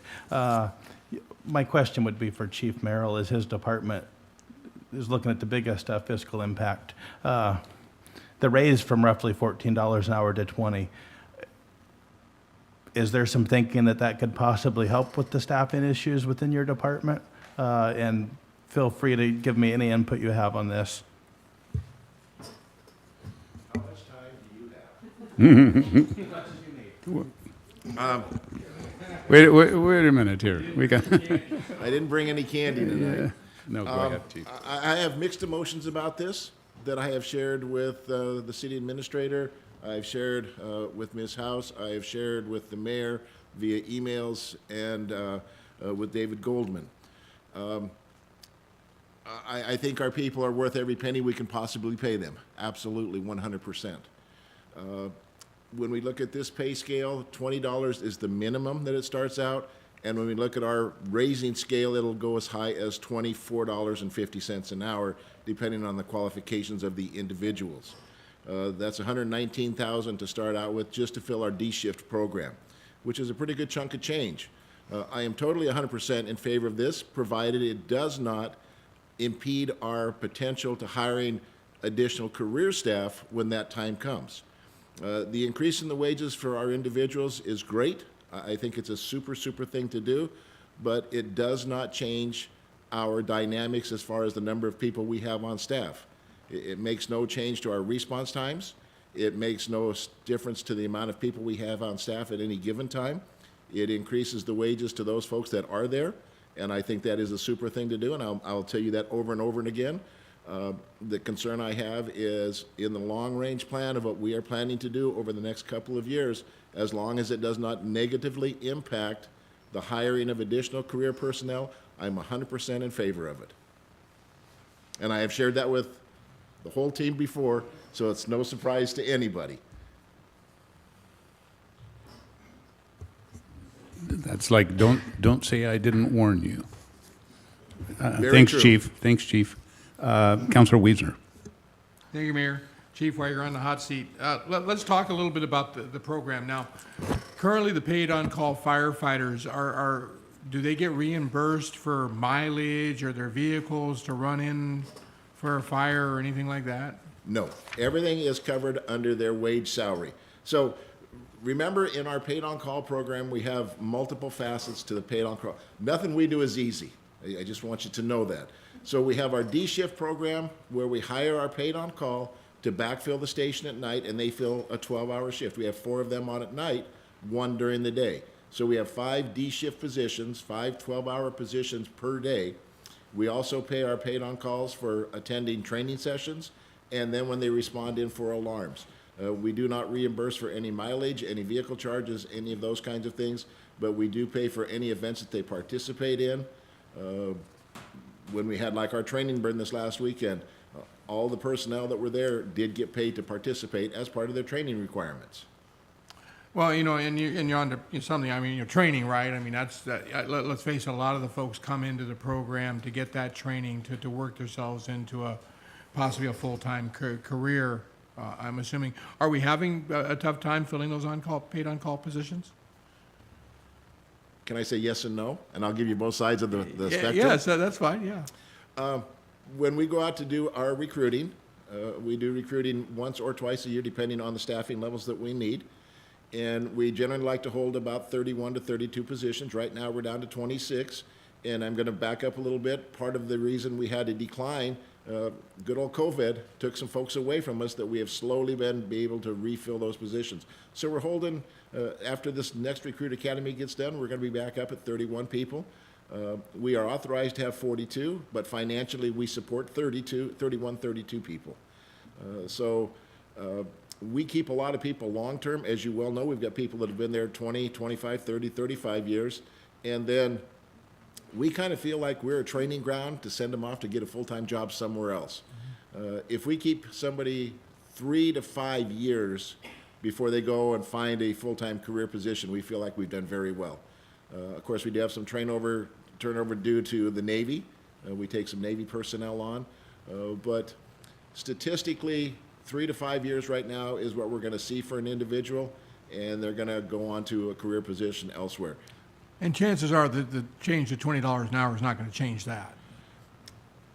You know, Mr. Wiesner, if I ask some of my people, is it the money that's driving you to be here, or is it returning to the community? As you well know, because you know some of my individuals, they're going to tell you the money does not matter. You see, and I guess that's where I'm getting at, because when I first looked at this, right, I was like shocked, right? We're only paying them that per hour to run into a burning building. So that was my first, holy cow, we need to give them some more money. But then, my backup thought was this is more of a calling than a money thing, and it's a little bit of a quid pro quo, right? We get invaluable service out of them, but at the same time, I think we do give something back to that position, and I think that's I guess where I'm at, right? And so I guess I am going to lean on you very heavily, right? $119,000 in your budget, and I get what you're saying, right? If you'd love to see us move forward with this, but then, of course, you know, we're going to be coming asking you, okay, well, where in your budget elsewhere are you going to give up that $119,000? And you don't want us going after the idea of hiring more full-time personnel, robbing Peter to pay Paul, right? Yes. As we know, our paid on call over the years has really assisted keeping the city in the black. If we had to hire the same number of firefighters to do the job that they are currently doing, we need a good another 26 career firefighters just to keep us current with what we're doing. Again, as I say, I think it's great that we can pay them more because they deserve it. The job they do, the amount of hours they put in, they totally, absolutely deserve it. I support it 100%. And my caveat's going to still stick as long as it does not impede what we're planning to do over the next 2 to 3 years. You know, we know there's only X number of dollars in that pie to pull from. And as long as this can be funded, and we have to consider our benefits that we're paying, our COLAs that we're going to look at, and I'm all for paying our folks a good wage. I truly am, because they deserve it. And you're right, going into burning buildings, going up and seeing people at 3 and 4 o'clock in the morning that have had numerous bodily accidents to clean up after, they deserve it. They really do. And so I am supportive of that part. I just want to make sure that we can financially support this and that it continues to move forward with what our long-term plans are. Well, let's face it, we wouldn't want to leave these folks in the lurch as being the only folks we're paying under $20 an hour. So with that, I'd like to, you know, go to Steve. And are you guys having problems finding temporary seasonal labor? I mean, we're starting just now, probably starting to come into that time of the year. Is that an issue for your department? You know, Councilmember, I cannot speak with enough information to really talk about Oak Harbor and what the needs are. I can talk about how we use them in my previous employment in Snohomish. And I can tell you it's a wonderful thing to use as seasonal employees. Number one, you get a labor that really works during that spring and summertime when you have so much work that needs to be done. And that's a great way to have people introduced to working for a city. They get to check that out. And so it's a great way to, in essence, do trying to find those best candidates that when a full-time position comes up, they've already had a, 3-month interview with you. So, so I very much support the program. It's worked wonders for my previous city. And so I would really recommend this, yes. So I assume the assumption would be if we have a little better pay for those seasonal workers, we may attract a little higher quality seasonal worker, which would then give us a larger pool for that full-time conversion that you're talking about. We would typically have higher quality candidates. Is that what you're thinking? Yes, and we don't use a ton, I know, here, and even in our own city. Sure, it's a financial impact, but it's not, with all the issues that Public Works deals with, this is very, very small. So you're right, we're just trying to catch up where we are with the market, would be the way I describe it. And it's something, obviously, you can handle within your budget. Chief? Only when you're done with Steve. I'm done with Steve. I think something that's really important to know with our paid on call and our D-shift program, our folks work an 8-hour day somewhere, and then they come into the station at 7 o'clock at night and work a 12-hour shift, and then turn right around the next morning and go right back to their regular full-time job and put in another 8-hour day or 10-hour day, whatever their shift is. And at our location, when they get to work there at 7 o'clock, they work at the station from 7 till 9 with chores, rig checks, checking the equipment, and then, of course, anything that comes up during the night, they could be up all night and turn right around and go right back to their regular full-time job. It's not uncommon that our guys get up 2 and 3 times a night, and I'm using guys in the whole great big term. It's our entire staff. The other morning, we started at 4:30 in the morning for a structure fire, and they had to leave and go to their regular job after being up for part of the night.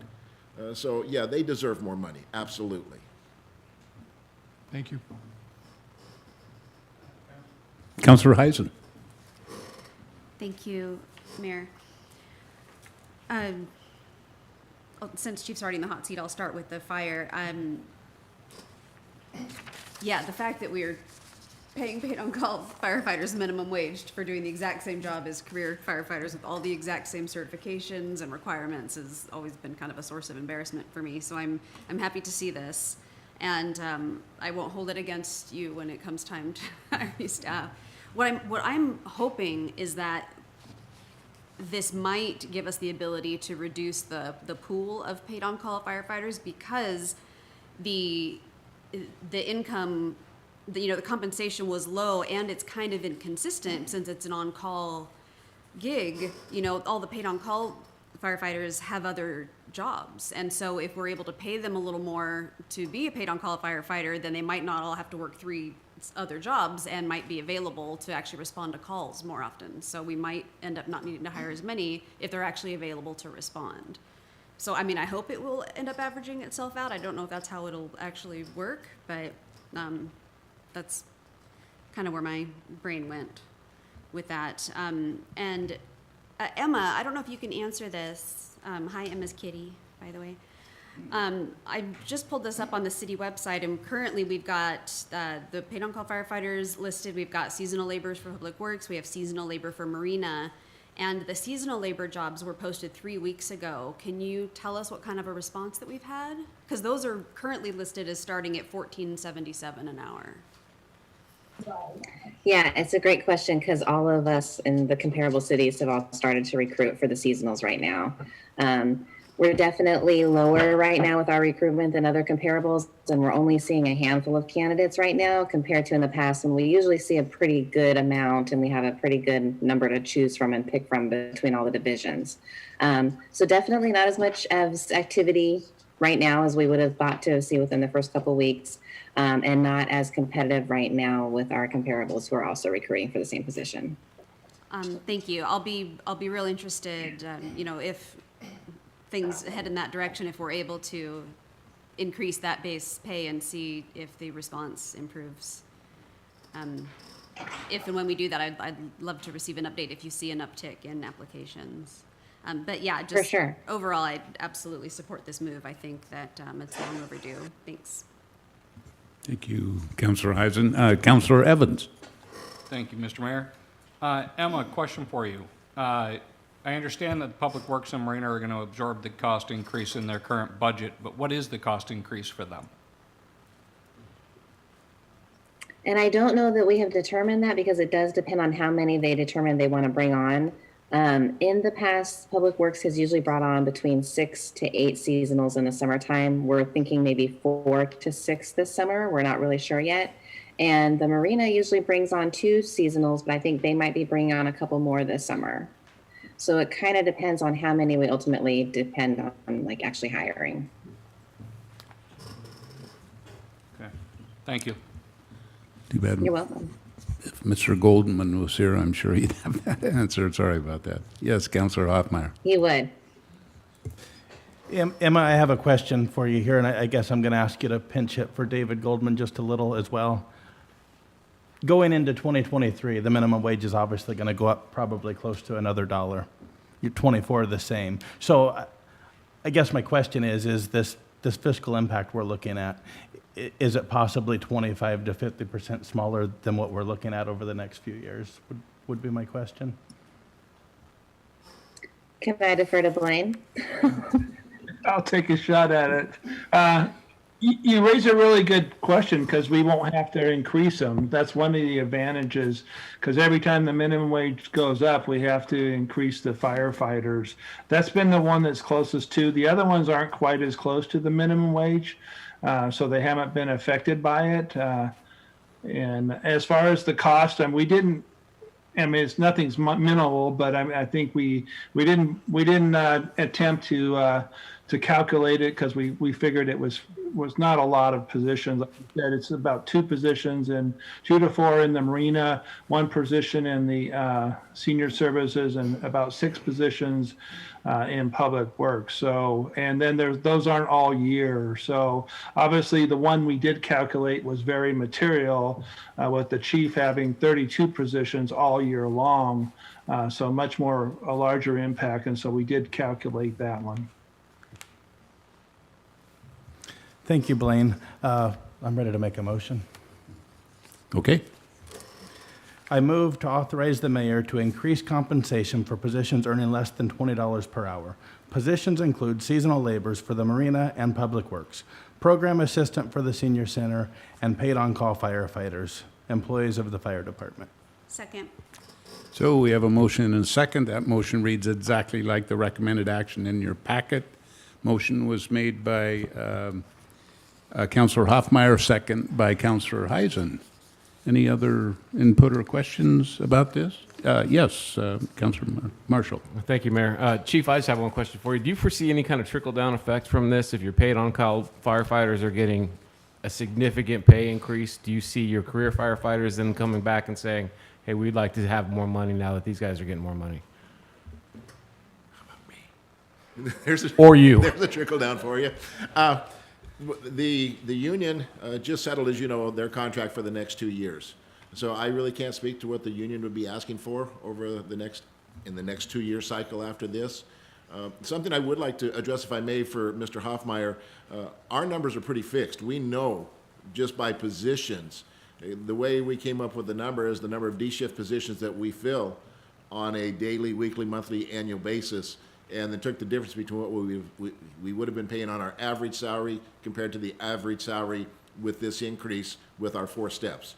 So ours is pretty close to what it's going to be. And so we know a little better. And Mr. Marshall, I can't give you a good answer because I just don't know.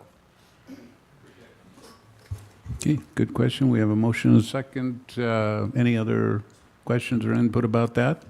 All in favor signify by raising your right hand. And that passes unanimously. I won't call for... we will move on then at this point to our last regular item on the agenda, which is under reports and discussion items.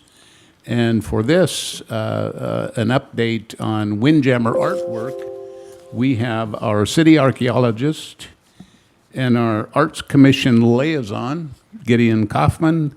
Welcome, Gideon. Thank you for having me, Mr. Mayor and Council, and it's you for wonderful being to here. see all of you in person after close to over almost 2 years now. So this will be an update on the Windjammer artwork. Oh, did I miss anything?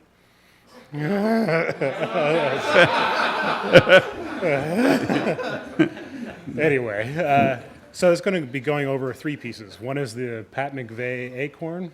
Next is the windmill. And of course, third, Sebastian's Anel de la Creatividad. So the acorn, this is made out of the 300-year-old post office oak tree. As a brief update, resolution was passed 2202 on February 15th for the location. So it's going to be installed between Wells Fargo and Heritage Bank on Pioneer Way. The staff is currently working with Patrick McVeigh and his agent on the installation. So working closely with Bet Arvidsson on it. Here's a rough SketchUp of what we're expecting. So you have,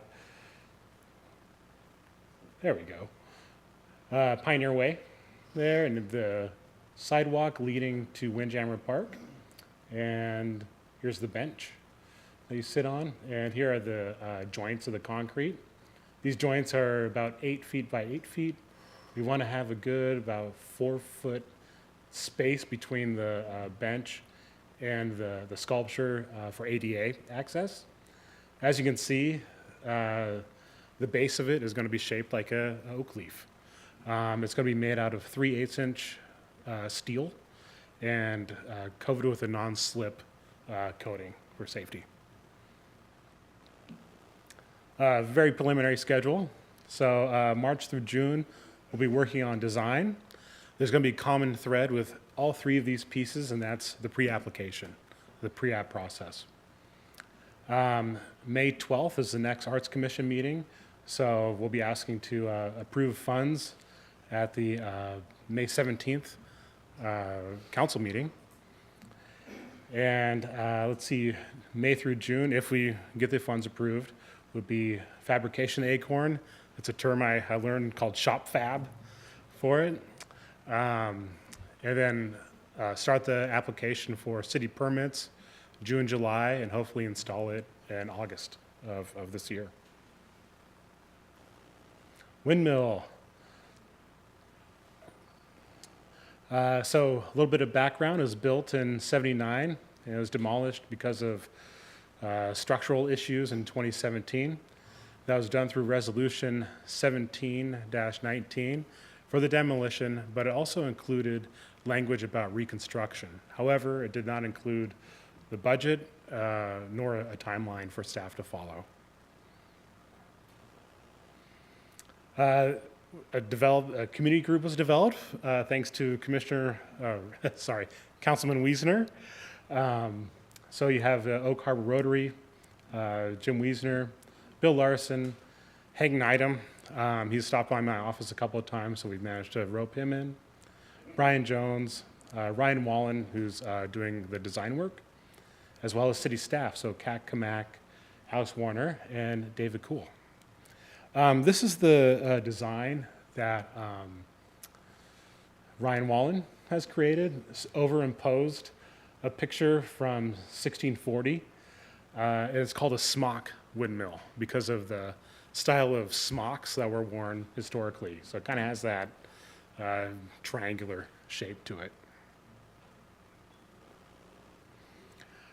Next steps. So community group is going to be creating design and requirements for the structure, and then developing a budget based on that design. And then I've asked Hillary's firm to work on a gifting agreement for the mayor and council to sign. And of course, the pre-application. So reviewing it with city staff. The pre-app is great because it's not applying for permits, but it's a cursory review of the project. Before we get to the other one, Councilman Wiesner, do you have anything to add to it? No, thanks, Kenyon. Councilmember Tara here was asking me, our intention is to follow the initial design, the design of the original windmill. We're looking at making it just a little bit larger in the base, just because we think it would be a great additional picnic hut that could be rented out for special occasions, and that funds could be, help, used for future maintenance. So our intentions are to bring back the windmill that everybody knows and loves, and it's a great group of people, and I can't speak enough about Ryan Wallen, who's stepping up. We currently have the plans over at Sturdy Engineering in Anacortes, getting them brought up to current code, and like Gideon said, from that we'll develop a budget, and then we're going to do a grassroots effort here in the community, and this is going to be a community project, and the community is going to be able to look back at this and say we built that. So appreciate all the effort Gideon's put into. He's been a fantastic asset in helping pull all this together. Thanks, Gideon. Thank you, sir. All right. So next up, the Anhel de la Creatividad. A little bit of background here. The Arts Commission advised the city of the opportunity to receive and install the Anhel de la Creatividad at Windjammer Park, per the artist's request to place the sculpture near water. City Council approved contracts for the artwork. September 7th, a gifting agreement was signed between the estate of George Drake and the city of Oak Harbor. A few months later, December 14th, a professional service agreement between Sculpture Northwest and the city of Oak Harbor was signed. Project update. A cultural resources report was completed in October of 2021 and submitted to the Department of Archaeology and Historic Preservation and Tribal Governments. Archaeology always kind of gets put out there right in front. Thanks to yours truly. Anytime I get out in the field, I appreciate it. As of September 13th, so last week, the sculpture is scheduled to be sandblasted at Ram Construction. That's up in Bellingham, where it's been stored for the past almost 2 years now. Once it's sandblasted, the welded joints will be inspected by material testing consultants, otherwise known as MTC, and then certified by a DeVito consulting group. That's the engineers. And then I'll return to City Council to request a resolution for installation per the professional service agreement. All right, what's next? Very preliminary schedule here. April 26th, Sculpture Northwest and their engineer will attend the unified meeting to discuss the project with city staff. As I mentioned earlier, Right now, we're in the midst of sandblasting as well as welding inspections. And that's done by a certified welding inspector. May, if we get done with the previous stuff here in April, additional work to do repairs, to welding, as well as repainting. And of course, see the image on the side for the color reference. So it's no longer going to be red. It's going to be a white, which is the same color as Awaiting the Mariner, which is located in Dublin, Ireland. Let's see here. After that, seeking a resolution for installation. So, and then applying for city permits, develop a staff-approved schedule. So that's through the city engineer and the public works director. After that, site preparation, bless you, site preparation and installation of the concrete pad. And then seeking city ordinance number 1935, so it's already been drafted and it's in the logbook, to accept the gift, then the installation of the sculpture. Okay, here's where the placement is proposed. So west of the West Kitchen. Here is the cost thus far that has been absorbed by Sculpture Northwest, so $13,227.50. To the right is the design for the concrete pad. And I believe that is the end of my presentation. Thank you, Mr. Kaufman. But, you know, that odd as it may seem, I just want to make sure that we haven't received any other comments other than what we've seen.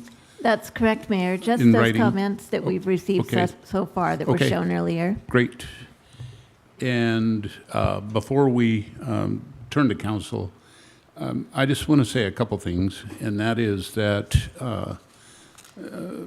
Councilor Wiesner asked me some good questions earlier, and I try to respond about filling commission seats. I want to tell you that there are times when I find that our staff, during their communication process, receives a fair amount of input, some negative, some positive. They're used to that for the most part. But to find a liaison like Mr. Kaufman here is rare. Our staff is, our city is very fortunate to have someone like Mr. Kaufman, who happens to be a friend of mine, along with being an excellent employee for the city of Oak Harbor. You know, we hired him to be our archaeologist, and then he somehow got convinced to come to City Hall and help us with certain commissions, and that's not easy for any employee. And I can tell you that I personally feel that that important thing that he does for our city needs to be respected. And if for any reason I feel like an employee is being personally brought into a situation, it's not going to settle good with me. And I hope that would be the same for anybody on this city council. So, Mr. Kaufman, I appreciate what you do every day. I know it's not easy, and I want you to continue going forward and be the best you can, of course, and thank you. Thank you this evening for this, and turn to council now for any kind of questions about any of it. Mayor, I think we have public comment from people sitting in the audience. Oh, well, that's perfectly fine. Let's call for public comment for anybody in the audience. Certainly. I do want to point out we have a good portion of the Arts Commission here. You're good. So we have J.R. Russell, Carla Friend, Cynthia Mason. So that's your husband next to you, or friend of sorts? Okay. Therese Kingsbury and John Kingsbury as well. So all have been wonderful people to work with.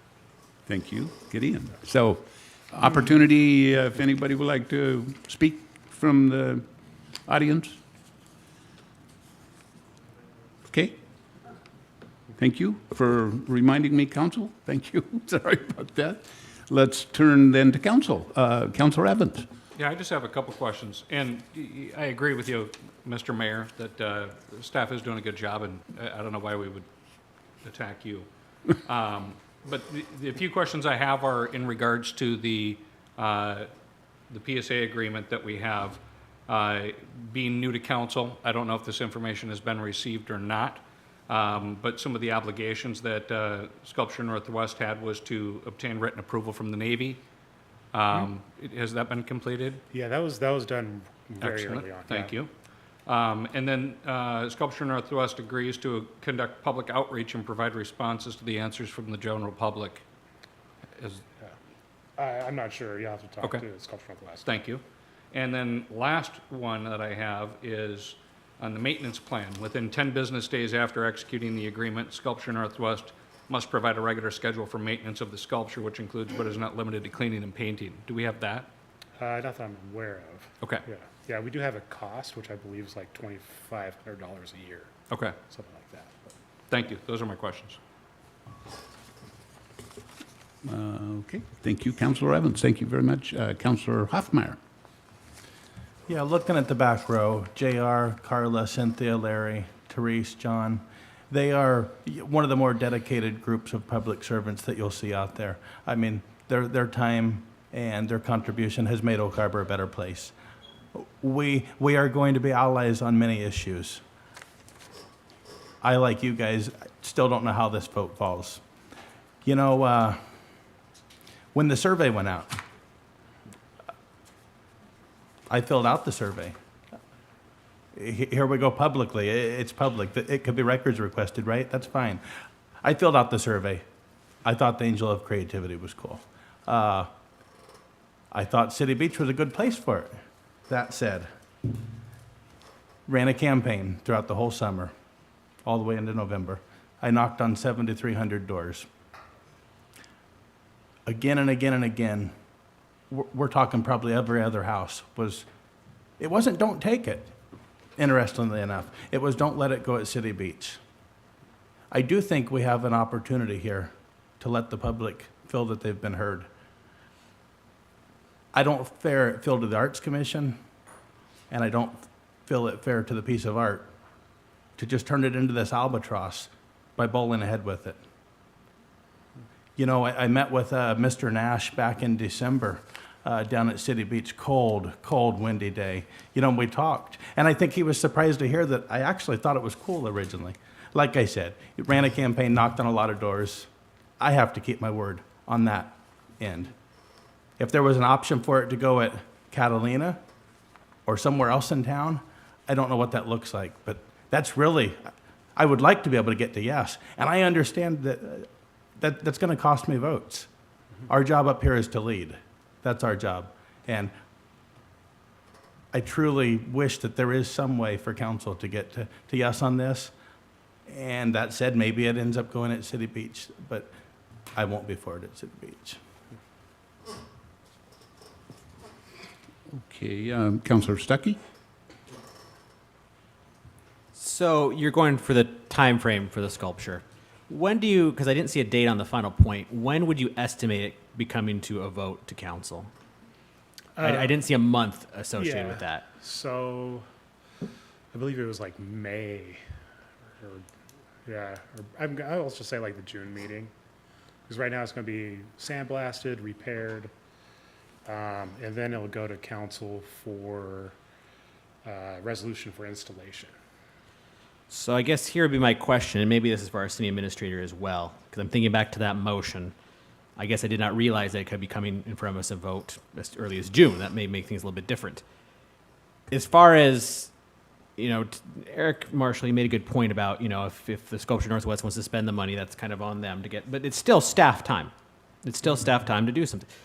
So I'm trying to figure out if we brought the agreements to a vote next meeting, it's big second week of May or so, how much staff time between then and the vote would be dedicated? Do we have any guess as far as how much staff time is being spent on this? Is it minimal? Yeah, absolutely minimal, because all the staff time was really at the beginning, developing the agreements and kind of that beginning of the dominoes. But right now, all of the efforts are being done by Sculpture Northwest, as well as their contractors. So it's not just the two I had mentioned, but it's, I don't know, about 5 contractors? Yeah, about 5 contractors working on it. Let me ask you then, in your opinion, or if anyone else wants to chime in, I'm just trying to figure out if we are best to let this play out, let everything get to the very end, and then bring a vote then, or if we need to get an answer sooner, so is there's any chance of resources, both financial and time, being used. I mean, I'm just trying to figure out what is best, to find out in a couple weeks, or to wait a couple months. Do you have an opinion? Okay, so in my personal opinion, is that I think we approach this like intertribal issue, and we do model it after a government-to-government meeting, or G to D, G to G, and the two's the number 2, where we have elected representatives from Sculpture Northwest, so folks from their board, maybe have, say, 3 people from their board, 3 people from tribal council, have Hillary or some other attorney. You meant city council, right? City council, thank you. Facilitate discussion. Yeah, and kind of, open a lot of the concerns. Because there really hasn't been an open dialogue between those 2 groups. Interesting, okay. Councilor Hoffmeyer? One of my questions on this, and it would probably be for Hillary, the research we had done to this point is that there really was no, or the litigation risk were minimal if this contract were terminated. My question for Hillary would be, if there were potential litigation, once the sculpture begins to get sandblasted, does that obligation, does that risk potentially grow? Would be my question for Hillary. I see that Hillary is now on camera, has been listening. I don't think it's your first question along this line, perhaps? No, and as it sounds like a lot of the council members tonight are familiar with the termination provisions. It depends entirely on when we want to pull the plug on it. Okay, so I can answer your question better. I mean, if we, let's say that vote, the motion, or the motion was just to talk about it at the next meeting. Let's say somebody threw a motion on the table tonight and said, I don't want to do this anymore, I want to back out. Everybody voted yes, we want to back out. We would owe Sculpture Northwest exactly what costs they have expended up into today, and any reasonably foreseeable cost they're obligated to expend as of today and nothing more. So we'd essentially just have to reimburse them for the cost they've spent up to now, is my understanding of the termination provision of that PSA that was signed in September of 21. And the further down the road we get, the termination, I think, would become more expensive. I'm not sure I'd look at it as a liability per se. We are allowed to back out, essentially at any point. And even if we take ownership of the statue, we can certainly change our minds about how we're going to display it or what we're going to do with it within the confines of our agreement. So I'm not terribly worried. I think it's very clear what we're going to owe if we do change our minds. So it's very situation dependent, however. Mayor Pro Tem. Thank you, Mayor. Hillary, I went back trying to research what council had agreed to, and in reading the September 6 minutes, and it's written out, and I can't believe that our clerk didn't write everything down exactly. I mean, she's very efficient. But it said, once the Angel de la Cruz de Va is installed, the staff will ask the council formally to accept the sculpture as a gift through Resolution 2118. And then city pays the estate of George Eck $35,000. It says after it is installed, then you vote on the resolution. So I don't know why it's being reversed when this is all I know from that time. Yes, I know that there's a way to terminate it and stuff like that, but I guess I'm just confused why now we're going to vote on a resolution first, or whether we're even going to accept it, and yet this was what I thought council on September 6, 2022. I just want to be sure we stay with our word, and I just don't know how, yeah. If you could answer that, I appreciate it. Thank you. I don't know that I can answer your question without going back and listening to the audio, but the fact of the matter is, I believe that agreement, the PSA that was signed later in September 2021, was included in the packet, and the mayor, actually, Mayor Pro Tem, I believe you signed it on behalf of the city, if I'm remembering correctly, but it was executed on behalf of the city with that provision in it. And I think I looked at it earlier today. I believe the relevant language is at the bottom of page 2, and I think Gideon sent me a very helpful email that said something like it's whereas number 14. But if you get down there, there is a stop checkpoint where a resolution has to be passed prior to the city's assumption of ownership of the statue or the artwork. And if the PSA doesn't properly reflect your understanding of the order in which things are supposed to happen, that's very unfortunate. But unfortunately, because the PSA was executed, it's the PSA that's going to govern the order in which we have to do things. All right, thank you. Councillor Evans. Thank you, Mr. Mayor. Do we have a representative from Sculpture Northwest? Yes? Oh, yeah. Could someone there answer the question, since this entire conversation is about public opinion and surveys and things of that nature that's really brought this to the head, can somebody from Sculpture Northwest answer to the obligation number 4 in regards to public outreach? And if those responses of public outreach, what public outreach has been done, and have those responses been provided to the city for review? Well, we didn't do a survey. We did spend some money, wrote an article, basically an advertisement for the Whitby News Times stating what this gift was about, our good faith effort to give this to the city of Oak Harbor. It's public art. And most of you would agree that public art benefits the community. Whether you like that piece of art or not is irrelevant. Obviously, we have to be able to somewhat appease the community, and we realized that a lot of people were kind of disturbed by the color, the red. That was what the artist intended. That is what the donor intended. However, we have capitulated on that. We've also put it in an area in the park that is not my first choice either, but it doesn't get in the way of anybody. But I'm asking about the public outreach specifically. The public outreach Did we was... request we feedback did. from the public in those public outreach? They were free to write. Most of the public outreach has been in the Whitby News Times and in editorials, and then the few people that responded on Facebook. Okay, thank you.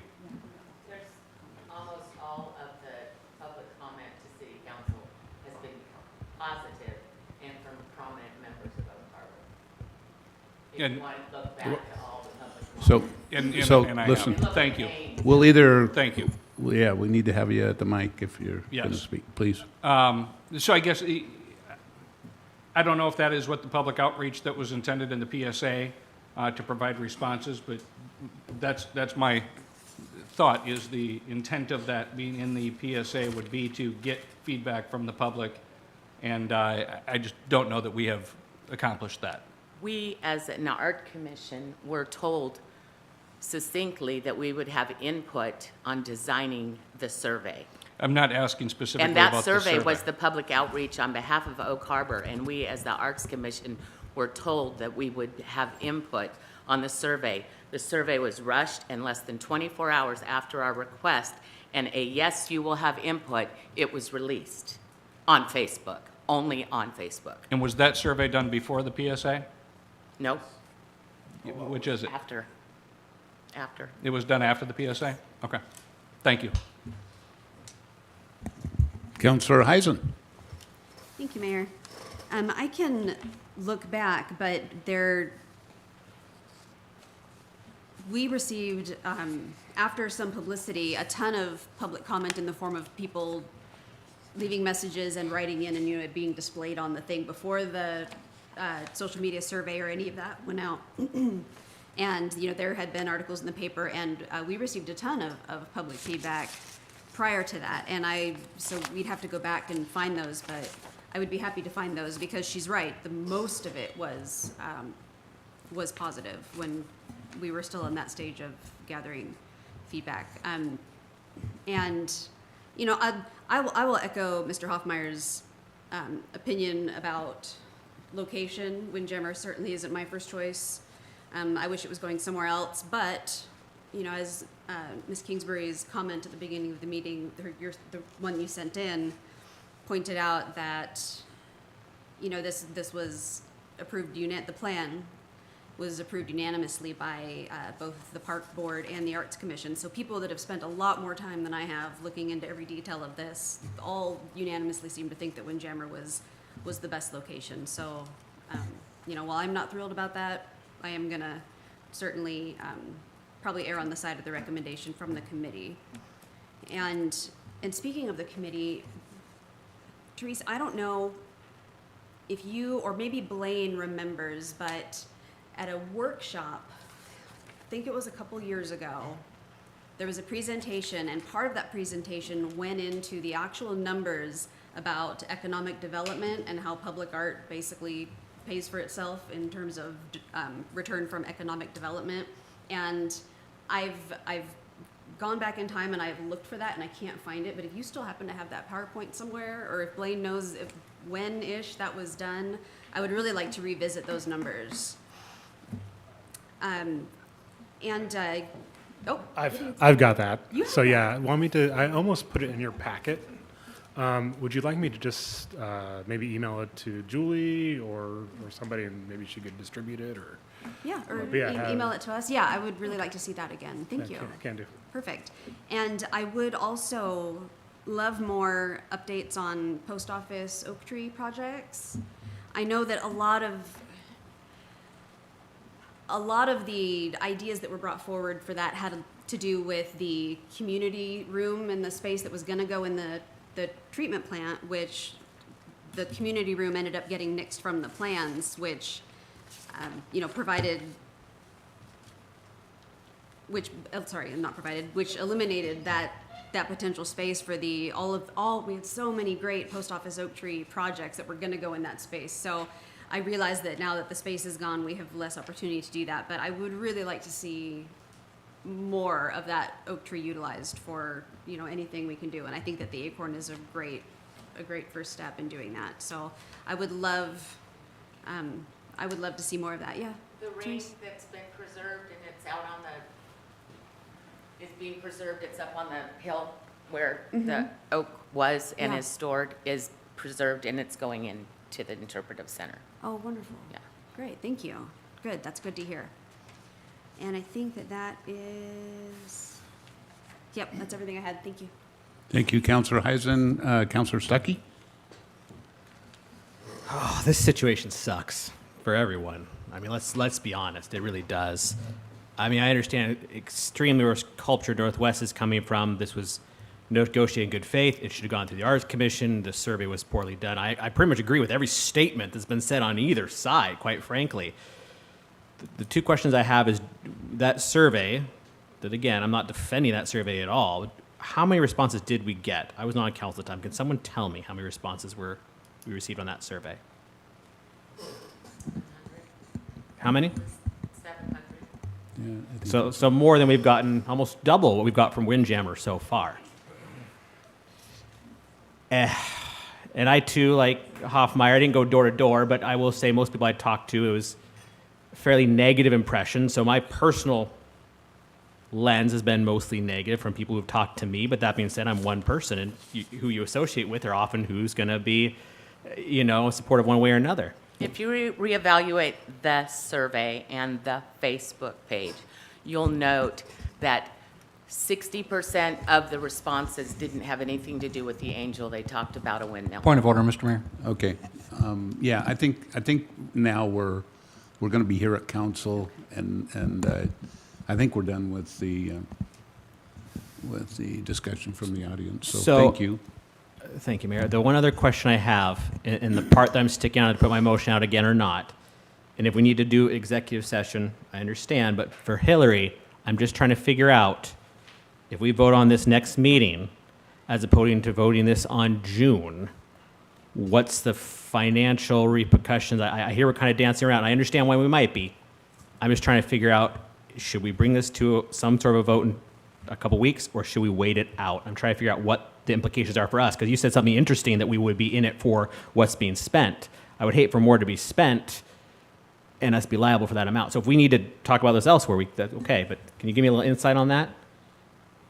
I can't because I don't know the rate at which Sculpture Northwest is spending the money.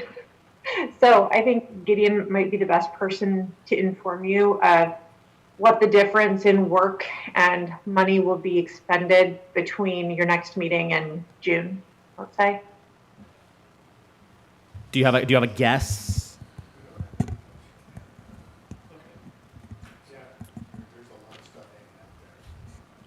So Gideon, do you have anything to add in that respect? I'm sorry, I don't want to put you on the spot. Believe me. I mean, I'm uncertain as far Okay, as what yeah. what the cost will Okay. be. So like I said, it's 13,000 right now. Okay. Yeah, that's. But who knows that's in it. 3 weeks or so? Yeah, yeah. So I have a question, Hillary. One of those two agreements, I think it was not the gift agreement, but spoke about a termination and it spoke about $35,000. And I believe that $35,000 figure came from a motion that Mr. Wiesner had made early on in the process of trying to commit the city. Is there a limit to what gets spent? And if that's putting you on the spot, maybe you have to look at that.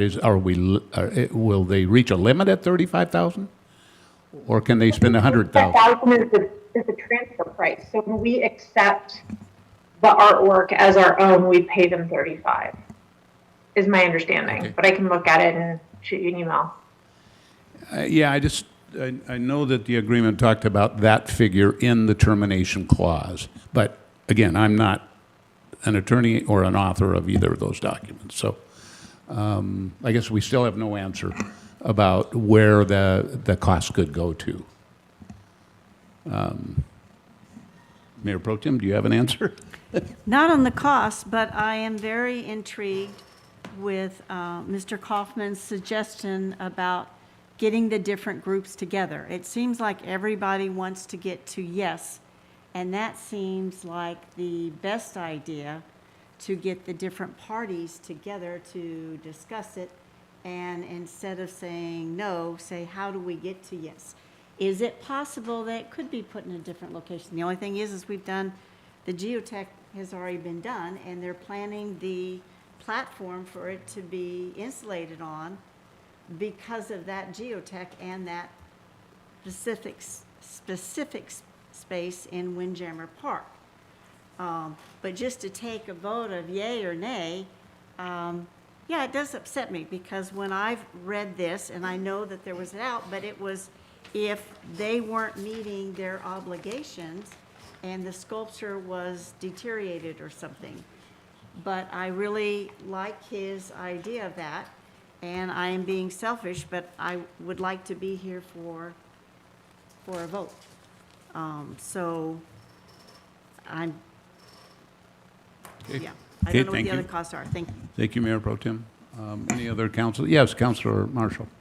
Thank you, Mayor. I just have a question even on the enforceability of this PSA, because it looks to me as if the term, it terminated at midnight on December 31st, 2021, and unless there's been something else that's been put in place. There has been. There has been? Yeah, Okay. it got extended. Okay. I haven't seen That any- agreement was extended I until. hadn't seen anything on that. Yeah, Okay. yeah.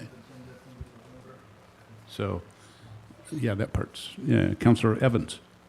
Yeah, I just want to make one more comment.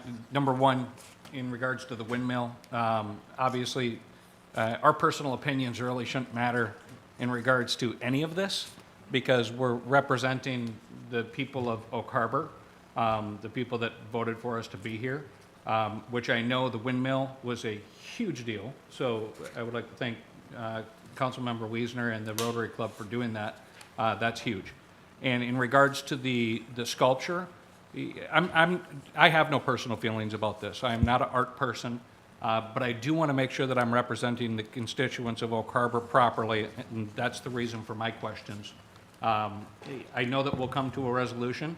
Hopefully it'll be one that appeases the majority, which is what I think our objective here is. So I do want to thank all of you guys for everything you've been doing, and that's all. Thank you. Thank you, Councilor Evans. Councilor Hoffman. And this is still thinking out loud here. I wonder if there were some type of motion that council could take, asking the Arts Commission to reconsider the location. I mean, sitting here listening to everybody, it feels like that would certainly have the votes. I don't know what council's thought on that is, though. Councilor Stuckey? One more question for Gideon. I too like your idea, and in the interest of fairness, I too would like Mayor Pro Tem Munns to be there. Again, my only concern is, are we increasing the cost by waiting longer? I mean, I do want you to be there, and I mean, if someone told me it would make no difference whatsoever, I'd say, okay, let's just wait. Is there any way, I like your idea of getting people to talk, to just put a pause on things for now, for a week or two till we can get things, however long it takes. I mean, you go and you blast this, we put more time into that spot, and then after all that, we have this get together, and it's like, well, wait a minute. I mean, I know why we're pausing, that we're probably incurring more costs by doing that, but I mean, is there any way to slow it at least so we could have a meeting like you're suggesting?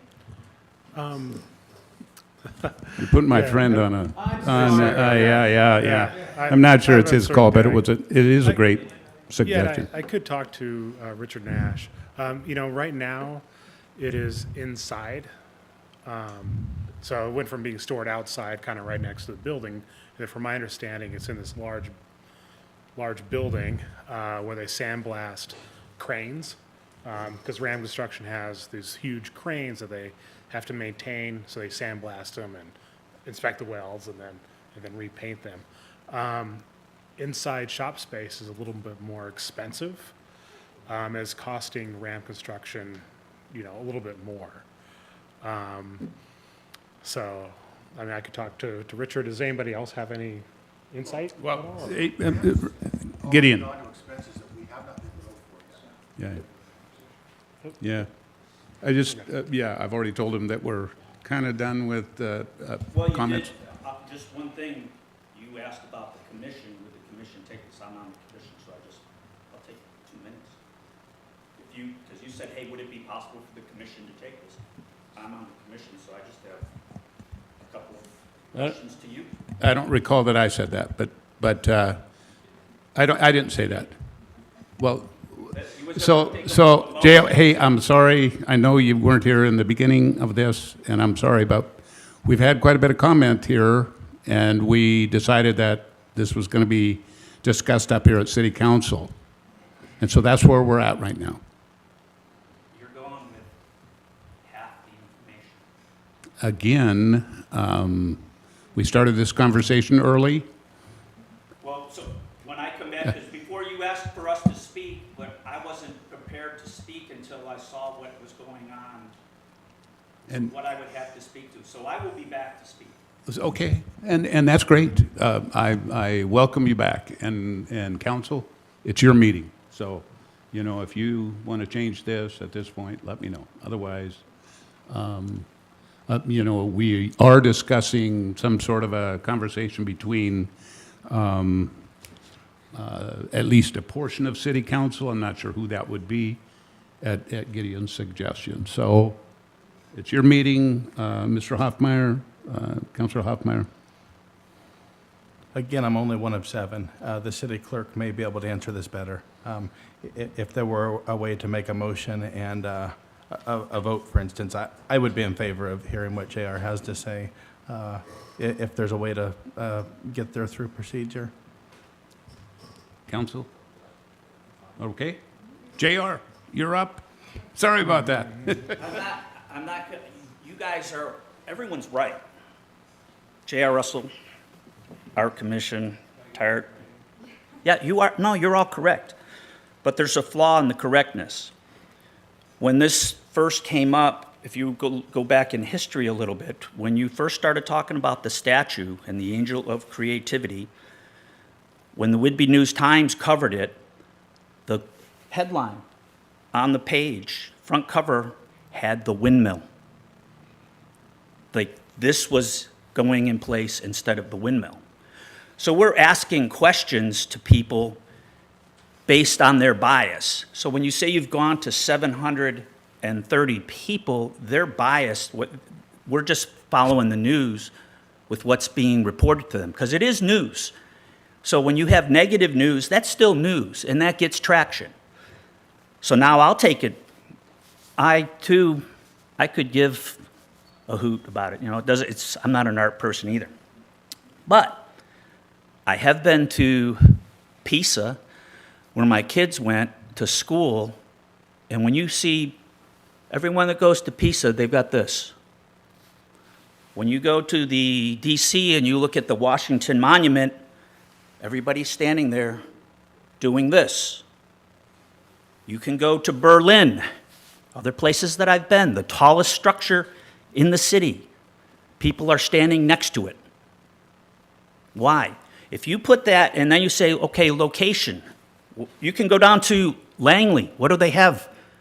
People stand in front of the butterfly that's over there, that's painted on the wall. They're getting their pictures taken there.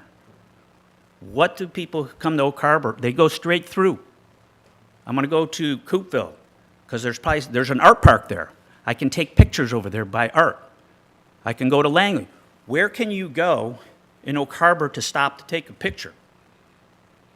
Now you put that, I find it ironic that this piece is called the Angel of Creativity, and we want to squash it because it's creativity. Let's do it with that. We don't need creativity. We don't like where it goes. But if you stuck that thing in an area, go down there. If you've been down there, I take my grandkids down there all the time. I know they would run over to that, to stand next to that thing, just to touch it, to get their picture taken. And people would be going all over Oak Harbor. They would come, where's that picture coming from? That's coming from Oak Harbor. You can see it from the top of the hill, every place you go. You would see boats that are coming in, would say, there's the angel of creativity. And when you take the angel of creativity and you take people like this that have been working hard to bring culture and creativity, and then you turn around and you smack creativity, why would I go on further? Why would I have anything to do with creativity? Because it would come up here and people will say that the voters, the survey, well, art is art. Whether you like it, it's supposed to be controversial at times. But this, I bet you didn't ask an 8-year-old or a 7-year-old what it would be like to go down to there where they're playing. They go to the splash pad. Where are you going to go? Ride down to the statue, come on back. And that thing sits for every place to see it. It's a big beacon for Oak Harbor. And I don't know where else would you put it? You'd just be hiding something. You'd be hiding creativity when instead of flaunting it and embracing it. And now I realize you're exactly right. Because the voters, when they responded to that survey, they were going off wrong information. Because we did have a beacon down there. It was the windmill. So they're thinking that the beacon, that thing, is being replaced. We wanted the windmill. It was apples and oranges. And they've never gotten that information that it was apples and oranges. Whitby News-Times, if anybody's here from them, they didn't cover it right. They never promoted it. No one ever, they were right from the very beginning. So if you want to squash the angel of creativity and hide it, or in this case, hide it someplace, you're either going to squash it and kill it, or you're going to hide it so no one can see it, then I'm really worried, like, what are you for? And what are you doing to people that are working hard to bring culture, creativity, and stuff to Oak Harbor? The music festival, Whidbey has talent, playhouse, performing arts, and you just turn around and poof, you just squash it. So if you want to do a survey, fine, but you've set precedent for a lot of things to do surveys on. You want to do a survey for this? We should do a survey on the minimum wage. We should do a survey on whatever else you voted for. You're setting a dangerous precedent, and that was a mistake to go that. But it was a knee-jerk reaction because we responded to social media, the very thing that we're trying to tell people not to do. So I extended my time, but I just wanted to put that out there and say, thank you. You guys are right, but everybody's armed with most of the story. So thank you. Thanks, JR. Appreciate that. So, council, we have, yes, Councilor Wiesner.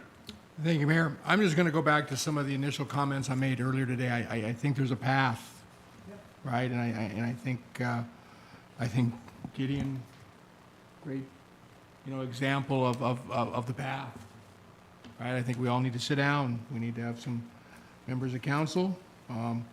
Obviously there's some members that,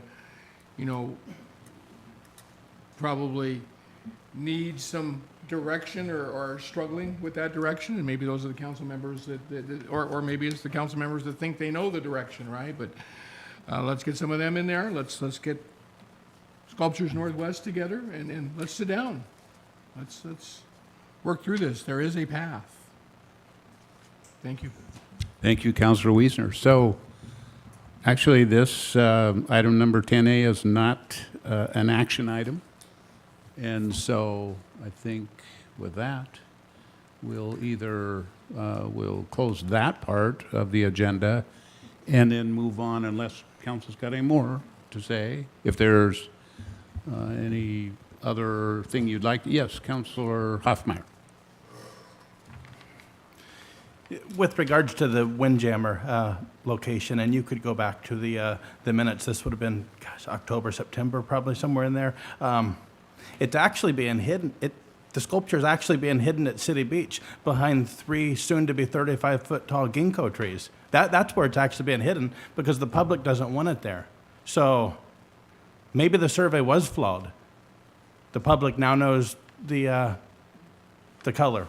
They have yet to have input on the location, I suppose.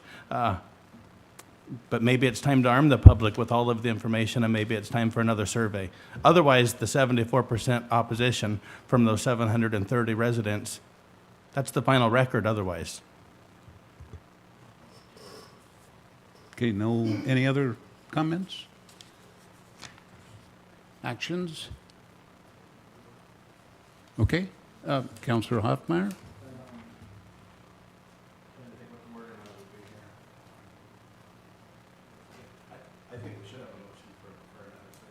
Don't look to me.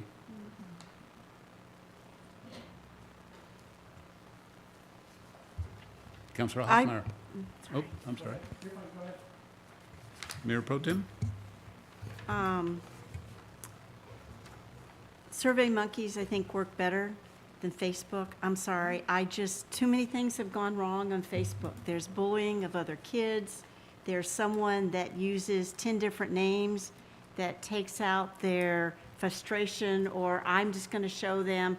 I'm sorry, I just can't go along with just Facebook comments. It's anonymous, and it's one way, it's a tool, but I can't think that it's the definitive way. I think getting the different parties together and talking about it would help a lot, and I think JR was right, is the paper skewered it as, oh, windmill's gone, this is going to replace it, and it was never supposed to be that way.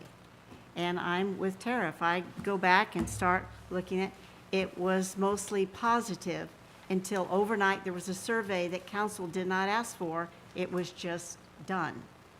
And I I still feel like those questions were leading. So I'd rather see the group come together and take everything into consideration. But for a survey to properly work, you have to go over the questions and then how's it going to be distributed, and that's even longer time. So, but that's just my piece. Okay. But I want to get to yes somehow. Thank you. Thank you, Mayor Pro Tem. I know Councilor Evans had his hand up first, and I'll get you Councilor Eisen. Councilor Evans? Well, I don't know your name. I haven't met you before. Okay. Mayor? Yeah, he turned me. That explains a lot. No, I'm just kidding. JR, he made a comment that, by governing by survey, we're setting a standard. I did a survey. It was called an election. Yep. And we were elected to represent the people, and they trust us to make these decisions. They might not like the decision, but they trusted us to do it. I don't think that we can be governing by survey, especially around 2. That is not something that I would support. Councilor Eisen? There's already a mechanism in place for public feedback, and that is the public comment. Anybody who has anything to say can call, they can show up, they can submit a public comment, and I think that we've already got a mechanism for that in place. I would support a get-together of all parties just so that we all have all of the same information and that information is accurate. Otherwise, I just think we're beating a dead horse at this point. Okay.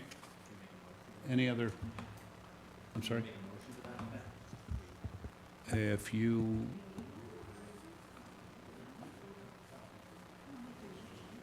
It doesn't sound like, but it's your council meeting, okay?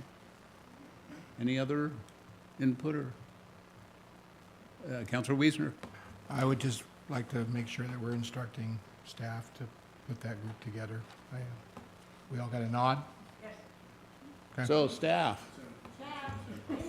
Gideon. Hey, Gideon, you have other staff.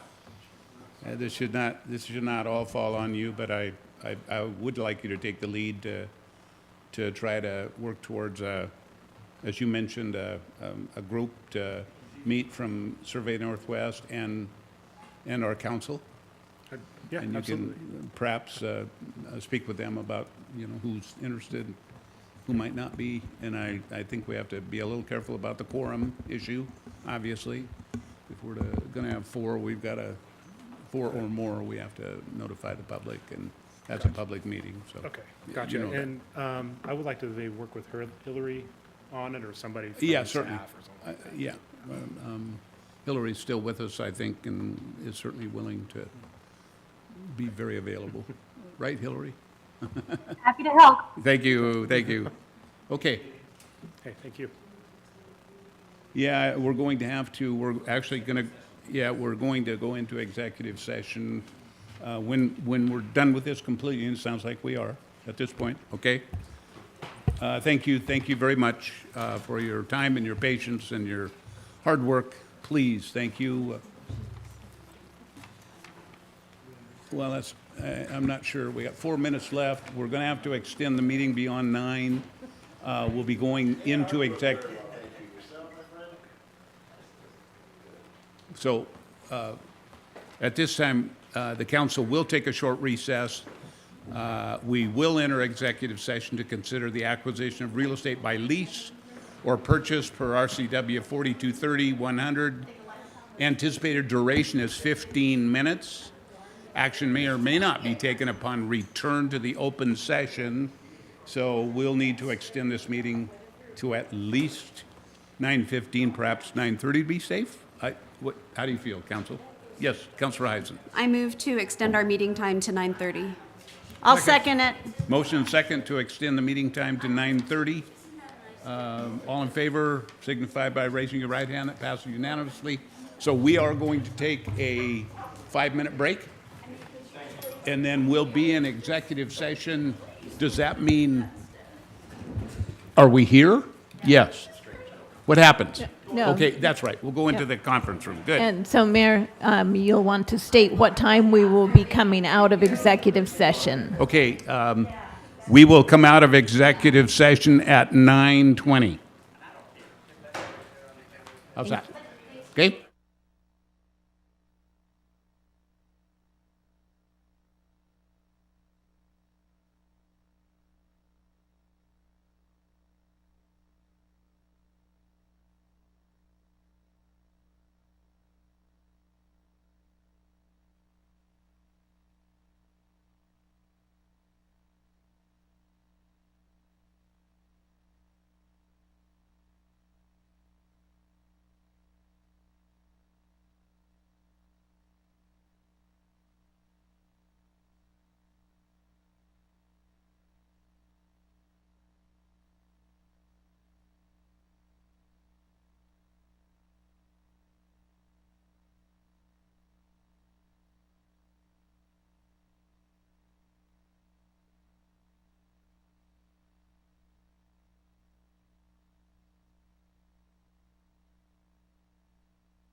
Right.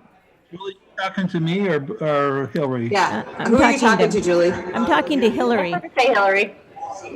Maybe all of us. Hey, Hillary.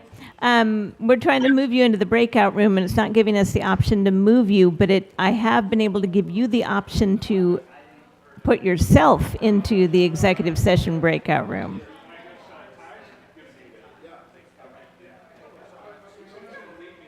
I don't know how to do that. We're going Looking to around keep my working on screen. it, but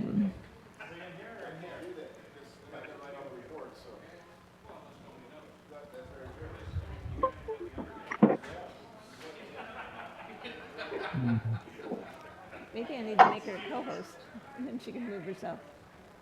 I mean, I can see them in the little room. I can also see the big room. Yeah, I unpinned the big room.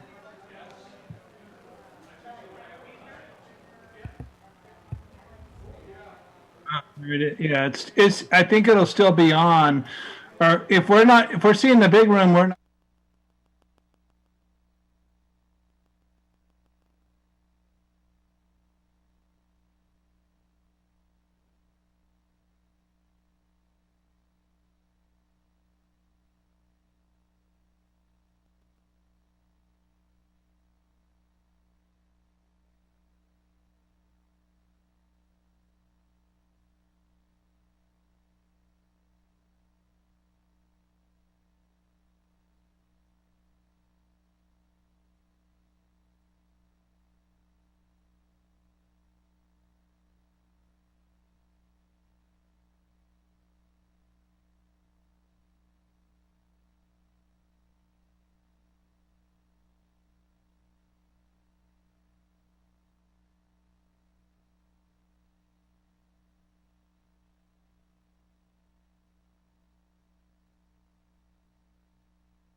You just have to, you just have to say, we've been in executive session, we are going to, we are going to go back into executive session.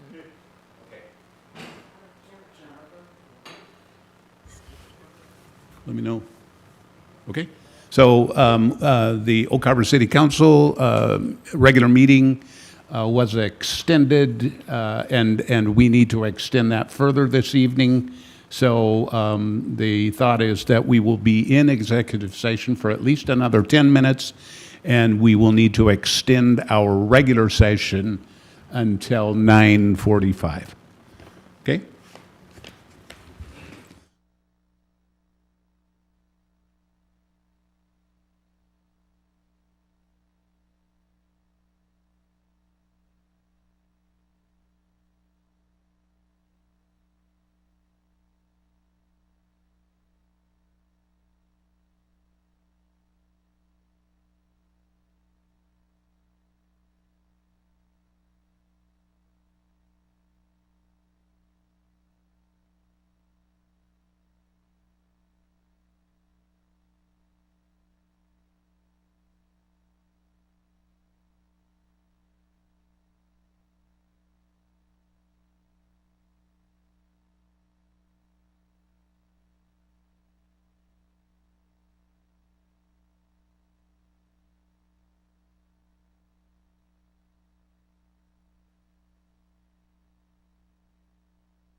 I'd like to call this regular meeting of the Oak Harbor City Council back to order. It is April 19th, and it is 9:30 p.m. We have been in executive session, and there is no action to follow that session. So I will turn to council and ask for a motion to adjourn. Move to adjourn. Second. We got a motion second. All in favor?